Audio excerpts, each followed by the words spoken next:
একমাত্র আল্লাহর ভয় মানুষকে ভালো বানাতে পারে। একটা মানুষ জান্নাতে যাওয়ার জন্য, জাহান্নাম থেকে বাঁচার জন্য একটা জিনিস, কয়টা জিনিস বলেন? একটি জিনিস যদি ভেতরে থাকে তাহলে সমস্ত গুনাহ থেকে বাঁচতে পারে। আর একটি জিনিস যদি না থাকে তাহলে এমন কোনো কাজ নাই পৃথিবীতে যা সে করতে পারে না। সেই কাজটার নাম কি? তাকওয়া। সবাই বলেন, কাজটার নাম কি? তাকওয়া। যদি ভেতরে আল্লাহ পাকের ভয় থাকে, রব্বুল আলামিন আমাকে দেখছেন, তিনি আমাকে শুনতেছেন, এই ভয় যদি অন্তঃকরণের ভিতরে থাকে তাহলে এই লোকটি কোনো গুনাহের কাজ করতে পারবে না, মিথ্যা বলতে পারবে না, ওজনে কম দিতে পারবে না, খাদ্যে ভেজাল দিতে পারবে না, শয়তানি বদমাশি করতে পারবে না। আর যদি এই জিনিসটির অভাব থাকে, যদি তাকওয়া না থাকে, তাহলে সমস্ত অন্যায় কাজ সে করতে পারবে।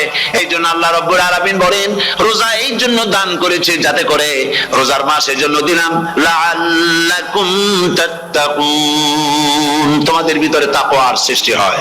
এই ওয়াজ আমি আপনাদের সামনে অনেকবার করেছি। হযরত ওমর রাদিয়াল্লাহু তাআলা আনহু রাতের বেলায় ঘুরতে ঘুরতে দেখেন এক বাড়িতে আলো জ্বলছে, শেষ রাত। এই রাত্রে বাড়িতে আলো জ্বলে কেন? ভাবলেন কোনো অসুখ বিসুখ হলো নাকি। তো উনি কাছে গেছেন, গিয়ে কান পেতে শুনতেছেন। বাড়ির মালিক বুড়ি তার যুবতী মেয়েকে ডেকে বলছে, মা ওঠো, তাড়াতাড়ি ওঠো। কেন? কয় যে সকাল তো হয়ে গেল, দুধ দই এনেছি, আমি দুধ এনে রাখছি, এখন তুমি পরিমাণ মতো সবটা পাত্রে পানি দিয়ে ভরে দাও, তাহলে ওজন বেশি হবে আর আমরা ভালো লাভ করতে পারবো। মেয়ে বলছে, মা তুমি বলো কি, এটা আমার দ্বারা সম্ভব না। কেন সম্ভব নয়? হযরত ওমর এক ফরমান জারি করেছেন, তিনি বলেছেন দুধের মধ্যে পানি মিশাতে নিষেধ করেছেন। তাছাড়া রাসূল করিম সাল্লাল্লাহু আলাইহি ওয়াসাল্লাম খাদ্যদ্রব্যে ভেজাল দিতে নিষেধ করেছেন। কাজেই হযরত ওমরের এই নির্দেশকে আমি অমান্য করতে পারবো না। মা বলছে, দেখো ওমর এখন তো ঘুমাইতেছে, এত রাত্রে তিনি কি এখানে আসছেন নাকি আমাদের এই কারবার দেখতে? তুমি পানি মিশাও ইচ্ছে মতো। মেয়ে বলছে, মা হযরত ওমর ঘুমাতে পারেন, তার পুলিশেরা, তার গোয়েন্দা বিভাগের লোকেরা ঘুমাতে পারেন, হযরত ওমরের চোখকে ফাঁকি দেওয়া যাবে, হযরত ওমরের পুলিশকে ফাঁকি দেওয়া যেতে পারে, কিন্তু আল্লাহ রাব্বুল আলামিনের চোখকে ফাঁকি দেওয়া যাবে না। আমার পক্ষে সম্ভব নয়, আমি দুধে পানি মিশাতে পারবো না। হযরত ওমর রাদিয়াল্লাহু তাআলা চলে গেলেন, গিয়ে তার ছেলেকে ডেকে বললেন, ছেলে আমি তো এখন বুড়া হয়ে গেছি, আমার বিয়ের বয়স নাই, আমি একটা মেয়ের খোঁজ নিয়ে আসছি, যদি আমার বয়স থাকতো এই মেয়েটার আমি বিয়ে করতাম। সুবহানাল্লাহ, সুবহানাল্লাহ। এই মেয়েটা তুমি খোঁজ নাও, যদি বিয়ে না হয়ে থাকে তুমি প্রস্তাব দাও বিবাহের। কি সৌন্দর্য তিনি দেখলেন মেয়েটার মধ্যে, স্বাস্থ্য, রূপ, যৌবন, কি দেখলেন? তাকওয়া। জোরে বলেন না, কি দেখলেন? তাকওয়া। এই তাকওয়া তিনি দেখলেন। এই তাকওয়ার উপরে ভিত্তি করে আমিরুল মুমিনিন, অর্ধেকটা পৃথিবীর প্রেসিডেন্ট, খলিফাতুল মুসলিমিন, আমিরুল মুমিনিন হযরত ওমর তার ছেলের জন্য পুত্রবধূ করে তাকে ঘরে নিয়ে আসলেন। সুবহানাল্লাহ। ফায়দা কি হলো? ফায়দা এই হলো, এই মেয়ের গর্ভে যে মেয়ে হলো, সেই মেয়ের গর্ভে ফারুক সানি, হযরত ওমর ইবনে আব্দুল আজিজ রাহমাতুল্লাহ আলাইহির মতো ফারুক সানি আল্লাহ দান করে দিলেন। সুবহানাল্লাহ বিহামদি। এটার নাম হচ্ছে তাকওয়া। এই তাকওয়ার ব্যাপারে হযরত ওমর রাদিয়াল্লাহু তাআলা আনহু, তিনি হযরত কাব বিন উবাই রাদিয়াল্লাহু তাআলা আনহুকে জিজ্ঞেস করেছিলেন যে তাকওয়ার একটা ব্যাখ্যা আপনি কি আমাকে বলতে পারেন, তাকওয়ার ব্যাখ্যাটা কি? তিনি বলেন, হ্যাঁ পারি। কি ব্যাখ্যা? তিনি বলেন যে দেখুন, তাকওয়ার ব্যাখ্যা হচ্ছে এই যে সংকীর্ণ একটি রাস্তা, সরু ন্যারো একটা রোড, এই ন্যারো রোডের দুই দিকে আছে কাঁটাযুক্ত লতা পাতা, এই কাঁটাযুক্ত লতা পাতার মধ্য দিয়ে এই সরু রাস্তা দিয়ে আপনি যখন যাবেন তো কিভাবে যাবেন? হযরত ওমর বললেন, আমার জামা কাপড় এইভাবে খুব আটো করে আমরা যাব, যাতে করে গায়ের চামড়াও না ছেড়ে আমার জামাও যাতে না ছিঁড়ে যায়। হযরত কাব বিন উবাই রাদিয়াল্লাহু তাআলা আনহু বলছেন, এটার নামই হচ্ছে তাকওয়া। এটার নাম কি? তাকওয়া। এটার নাম হচ্ছে তাকওয়া। দুনিয়ার অসংখ্য পাপের ভেতর থেকে আপনি চলে যাবেন, পাপ যেন আপনাকে স্পর্শ করতে না পারে। এটার নাম তাকওয়া। বাইন মাছ নিশ্চয়ই খেয়েছেন আপনারা, না লন্ডনে পাওয়া যায় না? পাওয়া যায়। এই বাইন মাছ যারা খেয়েছেন আপনারা, আমি জানি না আপনারা জানেন কিনা, বাইন মাছ কোথায় থাকে? পানিতে থাকে না কাদায় থাকে? মাশাআল্লাহ, বাইন মাছ থাকে কাদার মধ্যে। কিন্তু এই বাইন মাছ যারা ধরেছে তাদের মুখে শুনেছি আমি যে বাইন মাছ থাকে কাদায়, ওকে যখন ধরে টেনে বের করা হয় কাদার মধ্য থেকে, এক ফোঁটা কাদা ওর গায়ে নাই। এই কলুষিত সমাজ, পাপে ভরপুর। গ্রেট ব্রিটেন, আমেরিকা, পাশ্চাত্য, আমাদের দেশ, সর্বত্র পাপ আর পাপ। এই পাপের মধ্যে বাইন্না শুধু খাইয়েন না, ওর কাছ থেকে শিক্ষাও গ্রহণ করেন। ও যেমন কাদার মধ্যে থাকে, কাদা ওর গায়ে লাগে না, আপনিও এই সমাজের মধ্যে আপনি আপনার কাজ চালিয়ে যান, পাপ যেন আপনাকে স্পর্শ না করে। আল্লাহ যেন পাপের থেকে আমাদের বাঁচান। আমরা বলি আমিন, সবাই বলেন আমিন। এটার নাম হচ্ছে তাকওয়া। আর তাকওয়া লম্বা জামায় তাকওয়া হয় না, লম্বা দাড়িতে তাকওয়া হয় না, পাগড়ি একটা বানলেই তাকওয়া হয় না। রাসূলুল্লাহ সাল্লাল্লাহু আলাইহি ওয়াসাল্লাম বলেছেন তাকওয়া হা হুনা, হা হুনা, হা হুনা, 3 বার বলেছেন, বুকের দিকে দেখায় বলেছেন তাকওয়া হা হুনা। তাকওয়া হচ্ছে এখানে।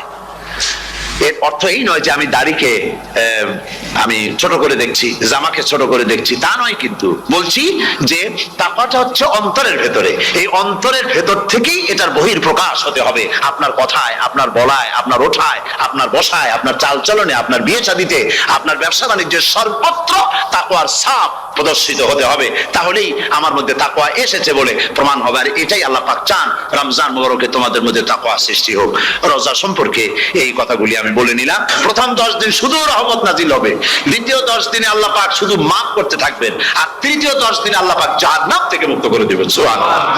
রমজানে মক্কা শরীফে, মদিনা শরীফে ছোট্ট একটা বাচ্চাও ঘুমায় না। অন্তত 5-7 বছর, 8-10 বছর বয়স হয়ে গেছে এরকম বাচ্চা সারা রাত্রে 1 সেকেন্ডের মধ্যে ঘুমায় না। সমস্ত লোক জাগে, ফজরের নামাজ পড়তে গিয়ে ঘুমায়, সব সমানে 2 হাতে নেকি কামাই করে। নেকি কামাইয়ের মৌসুমে বাহার। রমজান হচ্ছে নেকি কামাইয়ের বসন্তকাল। আপনারা যেন খবরদার মিস করবেন না, মিস করবেন না, খবরদার। এই মাসটা পুরোপুরি কাজে লাগাবার জন্য মায়েরা, আমার মায়েরা, বোনেরা, মেহেরবানি করে এই মাসটা কাজে লাগাবেন। গীবত গাইবেন না, রাগারাগি করবেন না, ঝগড়াঝাড়ি করবেন না, মিথ্যা কথা বলবেন না, তেলাওয়াত, জিকির, আজগার। আর পুরুষেরাও এই জিকির আজগারের মধ্যে, মানুষকে ভালো কাজের আদেশ করার মধ্যে যা আজকে আল্লাহ আমার দিয়ে বলাইলেন, এই কাজগুলি আমি এবং আপনারা সবাই যেন আমল করি। আল্লাহর নবী বলেন এই পাখির বাচ্চাগুলি আনলা কেন? সাহাবী বলেন হুজুর এই পাখির বাসাটা ভেঙে গিয়েছিল, বাচ্চাগুলি যখন ধরলাম ওর মা আমার মাথার উপরে ঠোকরাতে লাগলো, সে নিজের জীবনের মায়াকে উপেক্ষা করে বাচ্চাগুলিকে হেফাজত করার জন্য আমার উপরে ঝাঁপিয়ে পড়লো। আমি নিয়ে এসেছি এখানে, এই দেখুন ঘরের মধ্যে ঢুকেছে, এখানে ওই পাখিটা এসেছে। আমি রাসূলকে দেখাতে এলাম প্রাণী জগতে মায়ের সন্তানের প্রতি কত মায়া, সেটা দেখাতে এলাম। আল্লাহর নবী বলেন ও সাহাবী, প্রাণী জগতে সন্তানের প্রতি মায়ের কতটুকু মহব্বত তুমি তাই আমাকে দেখাতে এসেছো।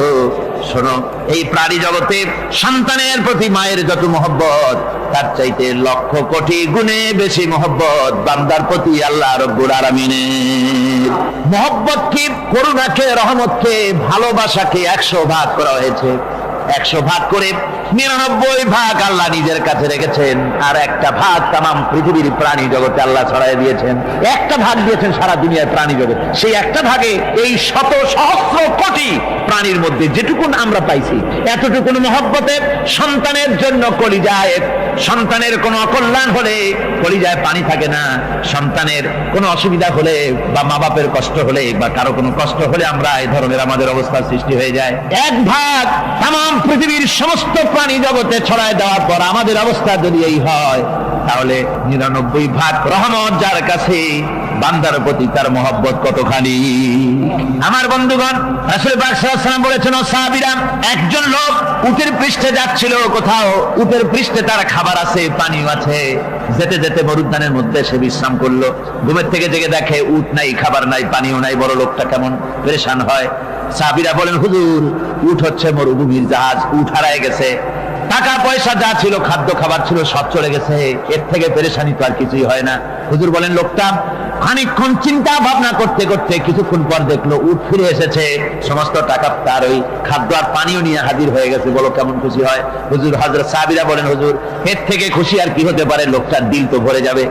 আল্লাহর নবী বলেন ও সাহাবীরা, কোন বান্দা যদি আল্লাহর থেকে নাফরমান হয়ে যায়, নামাজ ছেড়ে দেয়, জিনা ব্যভিচার বদমাশি নাফরমানিতে যদি যখন লিপ্ত হয়ে যায়, উঠারা ব্যক্তি উট পাওয়ার জন্য যেমন পেরেশানি বোধ করে, আল্লাহ রাব্বুল আলামিন তার ওই নাফরমান বান্দার জন্য, আল্লাহ রাব্বুল আলামিন ফিরে আসার জন্য আল্লাহ রাব্বুল আলামিন চান।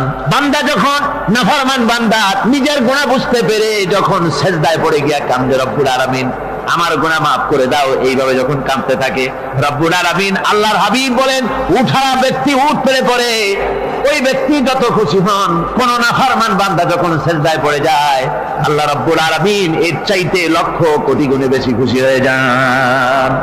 আল্লাহ পাক হচ্ছেন রহমান রহিম, গাফুরুর রহিম। পৃথিবীতে এমন কে আছে আপনি আমাকে বলেন? এমন কে আছে অপরাধ করবে না আর সে বলবে আয় তোরে মাফ করে দেই? বলেন এরকম আছে নাকি? কেউ বলেন আছে? এমনকি বাপ মা ছেলে অন্যায় করেছে, বাপ মার দিল চায় ছেলেটা যদি মাপ চাইতো বড্ড ভালো হতো, ওর সাথে প্রাণ ধরে কথা বলতাম, বুকের সাথে জড়িয়ে নিতাম, কিন্তু মুখ খুলে বলে না যে অপরাধ করেছিস মাপ চাইয়া যা, এরকম বলে। মাও বলে না, বাপেও বলে না। কিন্তু একমাত্র মহান সত্য রব্বুল আলামিন বান্দা যখন গুনাহ করে আল্লাহ ডাকে, বান্দারে গুনাহ করেছিস ফিরে আয়, আমি তোরে মাফ করে দেব। গুনাহ করেছিস ফিরে আয়, জিনা করেছিস ফিরে আয়, মদ খেয়েছিস ফিরে আয়, মানুষ হত্যা করেছিস ফিরে আয়, কুফরি করেছিস ফিরে আয়, আগুন পূজা করেছিস ফিরে আয়, মাটি পূজা করেছিস, সূর্য পূজা করেছিস, যা করেছিস না কেন ফিরে আয়, আমাকে ডাক দে, আমি তোর জিন্দেগির গুনাহ আমি আল্লাহ মাফ করে দেব। এই জন্য আল্লাহ রাব্বুল আলামিনকে যখন কোন বান্দা একবার ডাকে, দিল থেকে কলিজা থেকে একটা ডাক যদি দেয় আল্লাহ, হাজার ডাকের তুলনায় একটা ডাক আল্লাহ কলিজা থেকে ডাক। এই ডাকটা কোথা থেকে? কলিজা থেকে। দিল से जो बात निकलती है असर रखती है पर नहीं मगर ताकते परवास रखती है। অন্তর থেকে যে কথা বেরোয় তা প্রভাব বিস্তার করে। কলিজা থেকে যদি কেউ ডাক দেয় আল্লাহ, কলিজার একটা ডাক আলাদা না? বলেন আলাদা কিনা? কলিজা থেকে ডাক বলেন না সবাই আল্লাহ। কলিজা থেকে একটা ডাক যদি কেউ ভাবে আল্লাহকে ডাক দেয় আল্লাহ, আল্লাহ রাব্বুল আলামিন বান্দা যখন একবার ডাক দেয় আল্লাহ তখন 70 বার লাব্বাইক বলেন, 70 বার সাড়া দিয়া বলে বান্দা কি চাও? আমি তোর কাছে হাজির। কি চাস বল, আমি মাফ করে দেব। সুতরাং আল্লাহ রাব্বুল আলামিন বলছেন আমার কাছে ক্ষমা চাও, মাফ চাও, আমার কাছে মাফ চাও, যত মাফ চাইবে আমি মাফ করে দেব। পৃথিবীতে এমন কেউ নাই যার কাছে বেশি চাইলে তিনি খুশি হবেন। আল্লাহ রাব্বুল আলামিন এমন এক সত্তা যার কাছে যত বেশি চাওয়া যাবে তিনি তত বেশি খুশি হবেন। হর হমেশা দেনে কো वो तैयार है जो न मांगे उससे वो बेजार है। যত বেশি চাওয়া যায় আল্লাহর কাছে আল্লাহ তত খুশি হন, আর যে ব্যক্তি চায় না আল্লাহর কাছে আল্লাহ তার উপরে বেজার হয়ে যান। ওয়ামান তাবা ওয়া আমিলা সালিহান ফাইন্নাহু ইয়াতুবু ইলাল্লাহি মাতাবা। আর যারা তওবা করে, নেক আমল করে, তার আল্লাহর দিকে ফিরে আসে, যেমনটি তার আশা উচিত তেমন ভাবে সে আল্লাহর কাছে ফিরে আসে। তার মানে হলো তওবা মাফ, তওবা কবুল করার জন্য, গুনাহ মাফ করার জন্য পৃথিবীতে কেউ নাই। আছে কেউ? গুনাহ কি কেউ মাফ করতে পারে? দুনিয়ায় কেউ পারে? আকাশে কেউ পারে? আল্লাহ ছাড়া কেউ গুনাহ মাফ করতে পারে? যদি মানুষ তওবা করে, রব্বুল আলামিন বলেন সে এমন ভাবে তওবা করে আল্লাহর কাছে ফিরে এসেছে যেখানেই তার আসা উচিত, এই জায়গা ছাড়া আর তার কোনো যাওয়ার জায়গা নাই। সুতরাং সে জায়গা মতো এসেছে, অনুতপ্ত এবং অনুশোচনা করেছে। আল্লাহ পাক এ ধরনের অনুতপ্তকারী, অনুশোচনাকারীকে রব্বুল আলামিন ক্ষমা করে দিয়ে থাকেন। ওয়াল্লাযীনা লা ইয়াশহাদুনা আয-যুর ওয়া ইযা মাররু বিল-লাগবি মাররু কিরামা। আর যারা মিথ্যার সাক্ষ্য হয় না, রহমানের বান্দা তারা যারা মিথ্যার সাক্ষ্য হয় না, এটা হচ্ছে ষষ্ঠ বৈশিষ্ট্য। আর তারা কোনো অনর্থক, কোনো নিরর্থক কোনো কাজ যদি দেখে, ঘটনা দেখে, সেখান থেকে তারা শরীফ মানুষের মতো, একেবারে নিতান্ত ভদ্র মানুষের মতো সেখান থেকে কেটে পড়ে। গান বাজনা হচ্ছে, নাটক হচ্ছে, অশ্লীলতা হচ্ছে, গালাগালি হচ্ছে, অনর্থক কোনো কাজ হচ্ছে, নিরর্থক কোনো অনুষ্ঠান কিছু একটা হচ্ছে, ওখান থেকে একটা ভদ্রলোকের মতো, যেমন কোন দুর্গন্ধময় জায়গা থেকে মানুষ যখন যায় নাকে রুমাল দিয়ে আস্তে করে সেখান থেকে পাশ কেটে চলে যায়, ঠিক কিনা? ঠিক ওইভাবে করে আল্লাহ পাক বলছেন আমার মুমিন বান্দারা এই ধরনের কোন অনর্থক, নিরর্থক যে কাজের মধ্যে কোনো পরকাল নাই, আল্লাহ নাই, দুনিয়ার মানুষের স্বার্থ নাই, দেশের স্বার্থ নাই, রাষ্ট্রের স্বার্থ নাই, জনগণের স্বার্থ নাই, এই ধরনের সমস্ত গাল গপ্প, নাটক, উপহাস, এই ধরনের মজা, এই ধরনের অনুষ্ঠান যখন দেখে আমার মুমিন বান্দারা সেখানে দাঁড়ায় না।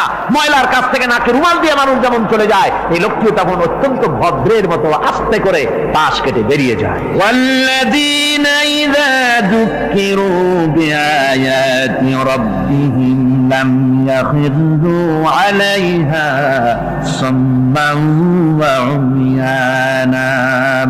আর আমার আল্লাহর বান্দাদের 7 নম্বরের রহমানের বান্দা, খাঁটি বান্দা যারা, তাদের 7 নম্বরের বৈশিষ্ট্য হচ্ছে এই যে ওই সমস্ত বান্দারা তাদের কাছে যখন আমার আয়াতকে শোনানো হয়, আমার কোরআন তেলাওয়াত করে আমার আয়াত করে যখন নসিহত শোনানো হয়, তখন তারা বোবার মতো বদিনের মতো বসে থাকে না।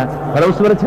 রহমানের খাঁটি বান্দা যারা, তাদের কাছে কোরআনের কথা ওয়াজ করে যখন শোনানো হয়, আল্লাহর কালাম যখন শোনানো হয়, আয়াত পড়ে পড়ে যখন নসিহত শোনানো হয়, লাম ইয়াখিরু আলাইহা সুম্মান ওয়া উমিয়ানা, তখন ওই ব্যক্তি অন্ধ এবং বধিরের মতো চুপ করে বসে থাকে না, বরং আমল করা শুরু করে দেয়। জোরে বলেন সুবহানাল্লাহ। যখন সে জানলো যে এগুলি হলো আল্লাহর বিরোধী কাজ, এগুলি আল্লাহর কাজ, আল্লাহ রাসূলের কাজ, তখন তা পালন করা শুরু করে দেয়। এই 5 দিন ধরে কোরআনের যে কথাগুলি হলো, এই কথাগুলি শোনার পর আপনারা কি বসে থাকবেন? বসে থাকবেন? যারা বসে থাকবে এইগুলি শোনার পরে আল্লাহ তাদেরকে বলেছেন এরা হলো অন্ধ, এরা হলো বধির, এরা হলো বোবা। আমরা আল্লাহর এই যে কথা, আমরা কি অন্ধ আর বধির আর বোবা হবো নাকি? আমরা হবো না? আমরা অন্ধ নয়, বধির নয়, বোবা নই, বরং আল্লাহ যা বলেছেন, যা শুনলাম সামি'না ওয়া আতা'না, এই 5 দিন ধরে যা শুনলাম আল্লাহর কথা, কার কথা শুনলাম? আর সমস্ত কথা আমরা আমল করব। জোরে কোন আমিন। আল্লাহ যেন কবুল করেন। জোরে কোন আমিন। আমল করা কি? বসে না থাকা কি? বসে না থাকা হচ্ছে যা শুনলাম, আল্লাহর যা ফরজ, যা হুকুম, তা মানবো।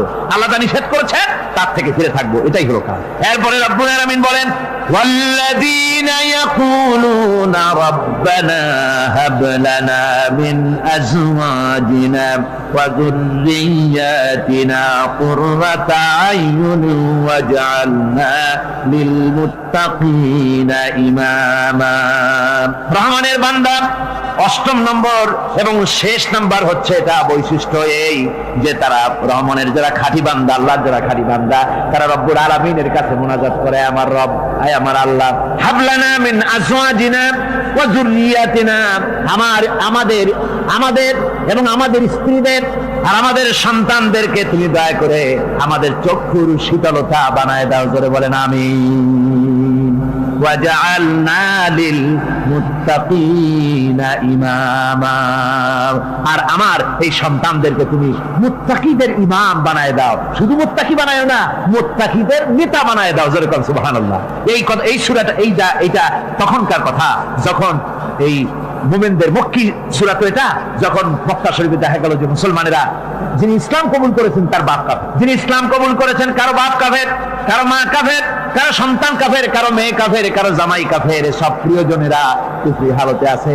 আর এগুলি দেখে তাদের চক্ষুর মধ্যে কাটা বিঁধতেছিল, চক্ষু জর্জরিত হয়ে যাচ্ছিল। নিজের সন্তানের চেহারা যত ভালো হোক, সন্তান যতই শিক্ষা দীক্ষা থেকে যতই উন্নত আর ভালো হোক না কেন, সে যদি জাহান্নামের দিকে অগ্রসর হতে থাকে, কোন নেককার ইমানদার পিতার মনে তার সান্ত্বনার কারণ হতে পারে না।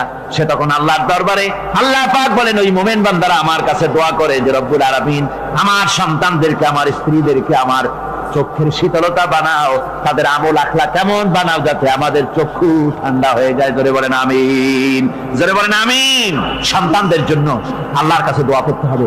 আপনারা দেখেন, চোখের সামনে দেখতে পাচ্ছেন সন্তান সিনেমায় যাচ্ছে, সন্তান নামাজ পড়ে না, সন্তান রোজা রাখে না, সন্তান মানুষের তৈরি করা মতাদর্শের পেছনে স্লোগান দিচ্ছে, দৌড়াচ্ছে, আর আপনি পিতা হয়ে তাকে ঠেকাচ্ছেন না।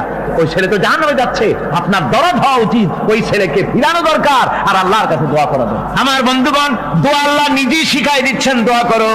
পড়েন আমার সাথে, রব্বানা হাব লানা মিন আজওয়াজিনা ওয়া যুররিয়্যাতিনা কুররাতা আয়ুন ওয়াজআলনা লিল মুত্তাকিনা ইমামা।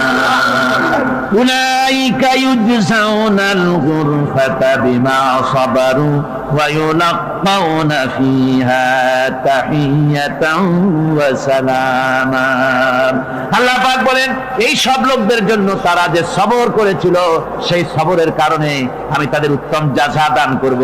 আর তাদের জন্য ফেরেশতারা চতুর্দিক থেকে, ফেরেশতারা তাদের জন্য সম্বোধন করবে, তাদেরকে সম্বর্ধনা দিবে, ফেরেশতারা তাদের সম্বর্ধনা দিবে।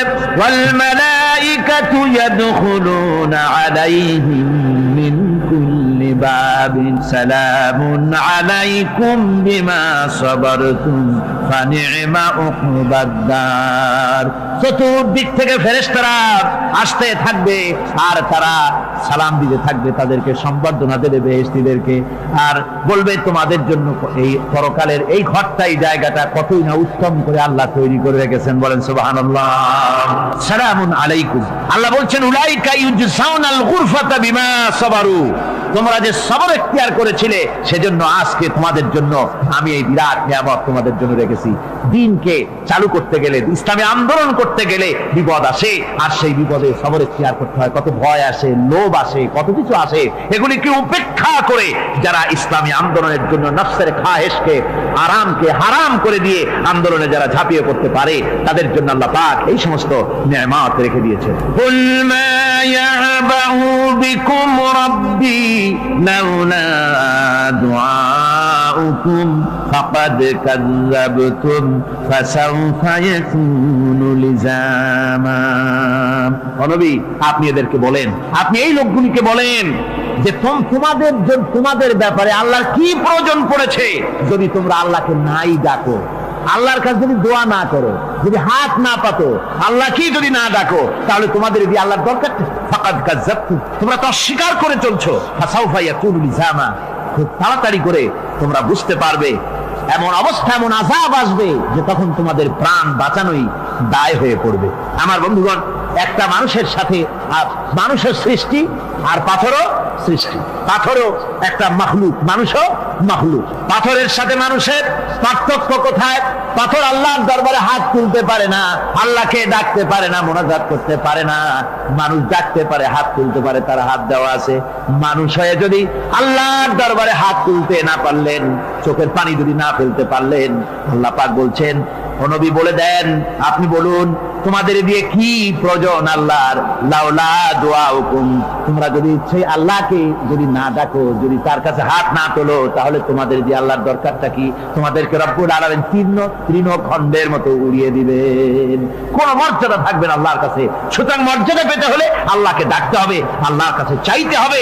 এভাবে করে আল্লাহ পাক তার বান্দাদেরকে নির্দেশ করছেন। আমার বন্ধুগণ, এই মোট 8টি বৈশিষ্ট্য ইসলামের আপনার মুমিন বান্দাদের জন্য, রহমানের খাঁটি বান্দাদের জন্য এই 8টি বৈশিষ্ট্য আল্লাহ পাক দান করেছেন। এই 8টি বৈশিষ্ট্য যেন আল্লাহ পাক আমাদের মধ্যে দান করে দেন। জোরে বলেন আমিন, আরো জোরে বলেন আমিন। 8টি বৈশিষ্ট্যের জন্য আল্লাহ পাক বেহেশত রেখেছেন। 8টি বেহেশত কয়টি? এই 8টি বেহেশতের দরওয়াজা আল্লাহ যেন আমাদের জন্য কিয়ামতে খুলে দেন। জোরে কোন আমিন। আমার ভাইরা, আল্লাহ রাব্বুল আলামিন এই কোরআন যে নাজিল করেছিলেন, এই কোরআন দিয়ে এই ধরনের নৈতিক গুণে গুণান্বিত একটা জনসমষ্টি তৈরি করেছিলেন আল্লাহর হাবিব জনাব মুহাম্মদ রাসূলুল্লাহ সাল্লাল্লাহু আলাইহি ওয়াসাল্লাম। আর সেই জনসমষ্টি দিয়ে রাসূল পাক সাল্লাল্লাহু আলাইহি ওয়াসাল্লাম একটি ইসলামী কল্যাণমূলক রাষ্ট্র তৈরি করেছিলেন। রাসূলুল্লাহ কি করেছিলেন? একটা রাষ্ট্র। এই যা বললাম, এই 5 দিন ধরে যা বললাম, এই সব গুণাবলী দিয়ে, এই সব বৈশিষ্ট্য দিয়ে রাসূলুল্লাহ একটা জনগোষ্ঠী তৈরি করেছিলেন। সেই জনগোষ্ঠী নিয়ে মক্কি জিন্দেগি থেকে রাসূলুল্লাহ মদিনায় আসলেন। আর মদিনায় এসে রাসূলুল্লাহ এখন রাষ্ট্রপ্রধান হয়ে গেলেন। কি হয়ে গেলেন? রাষ্ট্রপ্রধান, প্রেসিডেন্ট হয়ে গেলেন। রাসূলুল্লাহ আজকে প্রেসিডেন্ট, রাষ্ট্র হলো। আর কোরআন দিলেন সংবিধান হিসাবে, শাসনতন্ত্র হিসাবে। আল্লাহর নবী বললেন, আজকে আমি দেশবাসীকে এমন একটা কনস্টিটিউশন, এমন একটি সংবিধান দেশবাসীকে আমি দিলাম, যেই সংবিধানের বদৌলতে সমাজে আর চুরি থাকবে না, ডাকাতি থাকবে না, জেনা থাকবে না, ব্যভিচার থাকবে না। এর বদৌলতে মানুষ এখন দরজা খুলে ঘুমাতে পারবে, আর কোনো অশান্তি থাকবে না, চুরি হবে না, ডাকাতি হবে না, নারী ধর্ষণ হবে না, হত্যা হবে না, আরামের জমিন হয়ে যাবে, মানুষ শান্তিতে বসবাস করতে পারবে। হুজুর বললেন, খায়রুল কুরুনি কারনি, সর্বশ্রেষ্ঠ যুগ হচ্ছে আমার যুগ। আমার বন্ধুগণ, কোরআনের সমাজই ছিল পৃথিবীর সর্বশ্রেষ্ঠ সমাজ। সেই সমাজ ব্যবস্থাকে আমরা ভুলে গিয়েছি। আজকে সমাজতন্ত্র ব্যর্থ হলো কেন? কমিউনিজম ব্যর্থ হলো কেন? ব্যর্থ হওয়ার একমাত্র কারণ হলো তারা মানুষকে খেতে দিতে পারে নাই, পড়তে দিতে পারে নাই। পুঁজিবাদও ব্যর্থ, সমাজতন্ত্র ব্যর্থ। আসলে ওরা বলেছে আমরা সবাইকে সমান করে দেব, খাইতে দেব, পড়তে দেব, কাপড় দেব, চোপড় দেব, ওষুধ দেব, তোমাদের মৌলিক অধিকার, মৌলিক প্রয়োজন মিটাবো, এগুলি সব তারা বলেছে, কিন্তু মৌলিক প্রয়োজন মিটাতে পারে নাই। 70 বছর যেতে পারল না, বিদায় হয়ে গিয়েছে। মৌলিক প্রয়োজন মিটাতে পারে শুধুমাত্র কোরআন। কে মিটাতে পারে? জোরে বলেন, কে পারে? কোরআন পারে মানুষের মৌলিক প্রয়োজন মিটাতে। তাই এই কোরআনে কারীমকে আল্লাহ রাব্বুল আলামিন অবতীর্ণ করলেন, আর কোরআন দিয়ে রাসূল পাক সাল্লাল্লাহু আলাইহি ওয়াসাল্লাম একটা সমাজ তৈরি করলেন, এমন সমাজ যেখানে রাষ্ট্রপ্রধানের পেট ফুলে উঠলো না খাইয়া, রাষ্ট্রপ্রধানের বিরাট বিল্ডিং উঠলো না, বিদেশে টাকা জমা হলো না। আজকে আমরা দেখি পৃথিবীতে কত জায়গায় রাষ্ট্রপ্রধান নিজের ছেলেবেলে নাই, হাওলাত করা ছেলে একটা, তাও যদি এত টাকা পয়সা বিদেশে জমা করে, তাহলে মানুষেরা মন্তব্য করে যদি নিজের ছেলে থাকতো তাহলে তো গোটা বাংলাদেশ বিদেশি ব্যাংকে জমা দিয়ে দিত। ইসলাম পৃথিবীতে এসেছে মানুষকে এমন এক শান্তির বিধান দিতে। রাষ্ট্রপ্রধান মুহাম্মদ রাসূলুল্লাহ সাল্লাল্লাহু আলাইহি ওয়াসাল্লাম মানুষ খাবার পেয়েছে, দরজা খুলে ঘুমাবার সুযোগ পেয়েছে। আজ হযরত আবু হুরায়রা রাদিয়াল্লাহু তাআলা আনহু বলেন, আমি রাসূলুল্লাহর কাছে গেলাম, হুজুরকে গিয়ে সালাম করলাম। আল্লাহর নবী সালামের জবাব দিলেন, কিন্তু দেখতে পেলাম মুখ নড়ে, আওয়াজ বেরোলো না। কারণ কি? কাছে গিয়ে দেখি নবীজি ক্ষুধার যন্ত্রণায় কথা বলতেছেন, আওয়াজ বেরোতেছে না। এত ক্ষুধা লেগেছে আল্লাহর নবীর। 2-4 দিন চলে গেছে, খাবার নাই। রাসূলুল্লাহ সমস্ত গনিমতের মাল, যাকাত সদকার মালগুলি, খাদ্য দ্রব্যগুলি দুহাতে বিতরণ করেছেন। নিজের পেটে খাবার নাই, মানুষকে দিতেছেন। দিতে দিতে এশার নামাজ পড়ে নবীজি ঘরের মধ্যে প্রবেশ করে হযরত আয়েশা সিদ্দিকা রাদিয়াল্লাহু তাআলা আনহাকে দেখে বলেন, আয়েশা রে, সারাদিন কষ্ট করেছি, দারুণ ক্ষুধা লেগেছে, তাড়াতাড়ি করে কিছু খাবার আমারে এনে দাও। হযরত আয়েশা হুজুরের ক্ষুধার্ত শ্রান্ত ক্লান্ত চেহারার দিকে তাকাইয়া হযরত আয়েশা কেঁদে ফেলেছেন। হযরত মা আয়েশা কাঁদেন আর বলেন, ইয়া রাসূলুল্লাহ, হে আল্লাহর নামের কসম করে বলি, আমি আয়েশার ঘরে কোনো পানি ছাড়া কোনো খাবার নাই। এই ছিল রাসূলের আদর্শ। আল্লাহ পাক বলেন, বান্দা যখন আমাকে ডাকে, আমি বান্দার একদম নিকটে, তার ঘাড়ের চাইতেও নিকটে। ওয়া নাহানু আকরাবু ইলাইহি মিন হাবলিল ওয়ারিদ। আমি আমার বান্দার সারা যে রগের উপরে তার মাথা, এর থেকেও আমি আমার বান্দার বেশি নিকটে। সুবহানাল্লাহ পড়ে। আমি তোমার কাছে, আমার কাছে মাপ চাও, যত বড় গুনাহ হোক। ওয়া ক্বালা রাব্বুকুম উদউনি আস্তাজিব লাকুম। তোমার প্রভু তোমাকে ডেকে বলেছে, আমাকে ডাকো, আমি মাফ করে দেবো। সুবহানাল্লাহ। কত বড় কথা, আমাকে ডাকো, নিরাশ হয়েও না, হতাশ হয়েও না। আল্লাহর গজব বেশি না রহমত বেশি? আল্লাহর রহমত বেশি। হাদিসে কুদসির ভিতরে এসেছে, আল্লাহ পাক বলেছেন, কোন বান্দা যদি আমার দিকে 1 বিঘত অগ্রসর হয়, আমার রহমত তার দিকে 1 হাত এগিয়ে যায়। কোন বান্দা যদি আমার দিকে হেঁটে আসে, আমার রহমত তার দিকে দৌড়ে যায়। বান্দা যখন আল্লাহর দরবারে 2 হাত উঁচু করে চোখের পানি ফেলে দেয়, মুসলিম শরীফের হাদিসের ভিতরে এসেছে, গভীর রাত্রে, রাতের 3য় অংশে আল্লাহ রাব্বুল আলামিন প্রথম আকাশে আসেন আর ডেকে বলেন, পৃথিবীতে আছো নাকি কেউ গুনাহ করে জীবন বরবাদ করে দিয়েছো, আমার কাছে মাপ চাও। ঋণগ্রস্ত আছো, অসুস্থ আছো, অপমানিত আছো, কে আছো মাজলুম, আমাকে ডাকো, আমার কাছে বলো, আমি ডাকে সারা দেব, জীবনের আশা পূরণ করে দেব। ওই সময় যেই সমস্ত লোকেরা কাঁদে তাহাজ্জুদের নামাজ পড়ে, আল্লাহ জিজ্ঞেস করেন ফেরেশতারা, অমুক অমুক দেশ অমুক অমুক বান্দারা কাঁদে কেন? ফেরেশতারা বলে, রব্বুল আলামিন তুমি তো ভালো করে জানো। আল্লাহ বলেন, জানি, তবুও তোমাদের মুখে শুনতে চাই। তারা বলে, রব্বুল আলামিন তোমার এই বান্দা গুনাহ করেছি, গুনার জন্য মাফ চায়, জাহান্নাম থেকে বাঁচতে চায়। আল্লাহ পাক বলেন, ফেরেশতারা আমার এই বান্দারা আমারে দেখেছে নাকি? বলে, দেখে নাই। বলে, আমার দোজখ দেখেছে নাকি? বলে, না, তাও দেখে নাই। আমার বেহেশত দেখেছে নাকি? বলে, না, তাও দেখে নাই।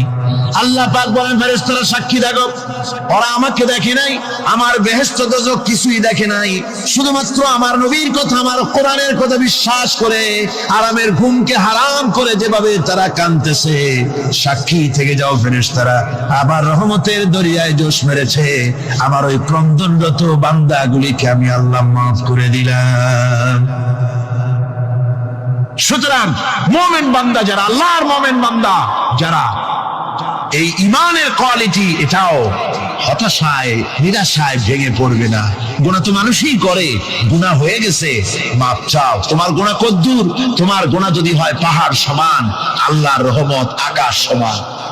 জাহান্নামের কঠিন শাস্তি থেকে বাঁচতে হলে আল্লাহর প্রতি ঈমান আনতে হবে। আর ঈমান আনলে যে কোয়ালিটিগুলি হওয়া উচিত সেগুলি আমি আপনাদের সামনে আলোচনা করছি। এরপর আরেকটি কোয়ালিটি হবে মুমিনের, তা হলো কঠোর কঠিন বিপদে অবিচল থাকবে, বিপদে ভেঙে পড়বে না। বিপদ আপদ শত্রুতা ক্ষয় ক্ষতি যা কিছু হয় সবই আল্লাহর পক্ষ থেকে, এটা মেনে নিতে হবে এবং ধৈর্য ধারণ করতে হবে। বিপদ মুসিবত শুধু উম্মতের জন্য নয়, দুনিয়ার সমস্ত নবীদের বিপদ এসেছে, হয় নাই? নবীদের বিপদ আসে নাই? কোরআনে কারীম থেকে শুনুন, আল্লাহ রাব্বুল আলামিন বলেন, ওয়া কাযালিকা জাআলনা লিকুল্লি নাবিয়্যিন আদুওয়াম মিনাল মুজরিমিন। আল্লাহ পাক বলেন, এমনি করে আমি সকল নবীদের শত্রু বানিয়ে দিয়েছি সব পাপিষ্ঠ আর অপরাধ প্রবণ লোকদেরকে। প্রত্যেক যুগে নবীদের শত্রু ছিল, প্রত্যেক যুগে নবীদের কি ছিল? শত্রু ছিল। সে শত্রু কারা ছিল? আল্লাহ পাক বলছেন নবীদের শত্রু ছিল পাপিষ্ঠ আর অপরাধ প্রবণ লোক, এরাই ছিল নবীদের দুশমন। রাসূলগণের অবস্থা যদি এই হয়, তাহলে তার উম্মত, ওই দিনের ধারক বাহক যারা, তাদের বুঝি বিপদ আপদ হবে না? নাকি হবে কিনা? তো ইসলামের বিরোধিতা যারা করে, কোরআনের পরিভাষায় বলা হয়েছে ইসলামের দুশমন, নবীদের দুশমন। দুনিয়ার সব পাপিষ্ঠ আর অপরাধ প্রবণ লোকেরাই ইসলামের দুশমন হয়, নবীদের দুশমন হয়। আজও দেখেন, আজও তাকিয়ে দেখেন, ইসলামী আন্দোলনের বিরোধিতা যারা করে তারা পাপিষ্ঠ চরিত্রের কিনা তাকায় দেখেন, খুঁজে দেখেন, সর্বত্র খুঁজে দেখুন, খুঁজে দেখুন। যারা ইসলামী আন্দোলনের বিরোধিতা করে, যারা ইসলামকে মিটিয়ে দেওয়ার চেষ্টা করতেছে, যারা ইসলামকে মৌলবাদ বলে, ইসলামকে সাম্প্রদায়িক বলে, কোরআনে কারীমের কথা কত স্পষ্ট যে নবীদের দুশমন হয়, ইসলামের দুশমন হয় মুজরিম লোকেরা, অপরাধ প্রবণ আর পাপিষ্ঠ লোকেরা। আজও আমরা দেখতে পাই এই শ্রেণীর লোকেরা পাপিষ্ঠ এবং সবচাইতে সমাজের নিকৃষ্ট ধরনের চরিত্রহীন লোক। নামাজ নাই। আপনি খুঁজে দেখেন ইসলামী আন্দোলনের বিরোধিতা যারা করছে, যারা নেতৃত্ব দিচ্ছে, নামাজ নাই, রোজা নাই, চরিত্র নাই, হজ নাই, যাকাত নাই, মদ, জুয়া, জেনা, ব্যভিচার ইত্যাদিতে লিপ্ত। চেহারা দেখলে ছেলেপেলেরা 2 গ্লাস পানি খায়, ভর ছোটে। কথা ঠিক কিনা কয়? এই হলো অবস্থা। মারে কেন? মুমিনদেরকে, পয়গম্বরদেরকে, সাহাবীদেরকে এবং ঈমানদারদেরকে মারে কেন? তার কারণ হচ্ছে আল্লাহ রাব্বুল আলামিন বলেছেন, ওয়া মা নাকামু মিনহুম ইল্লা আইয়ুমিনু বিল্লাহিল আজিজিল হামিদ। কাফিররা ঈমানদার লোকদেরকে অন্য কোন অপরাধী নির্যাতন চালায় না, নির্যাতন চালায় শুধু এই কারণে যেহেতু মুমিন লোকেরা পরাক্রমশালী, আল্লাহ রাব্বুল আলামিনের দ্বীনকে কায়েম করতে চায়, তার উপরে ঈমান এনেছে, এই কারণেই তারা মারে। ঠিক কিনা কর?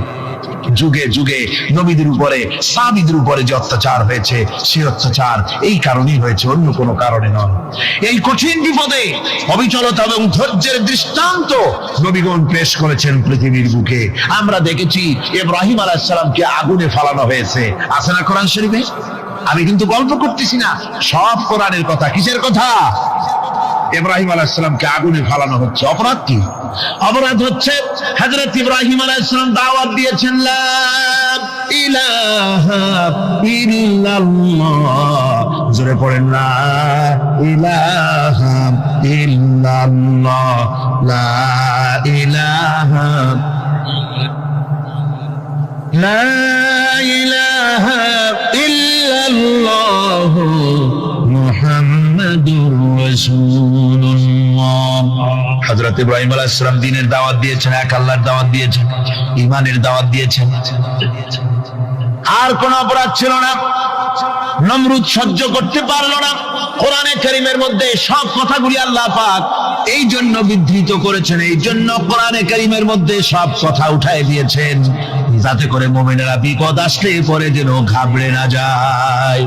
আমাদেরকে পয়গম্বরেরা শিক্ষা দান করেছেন।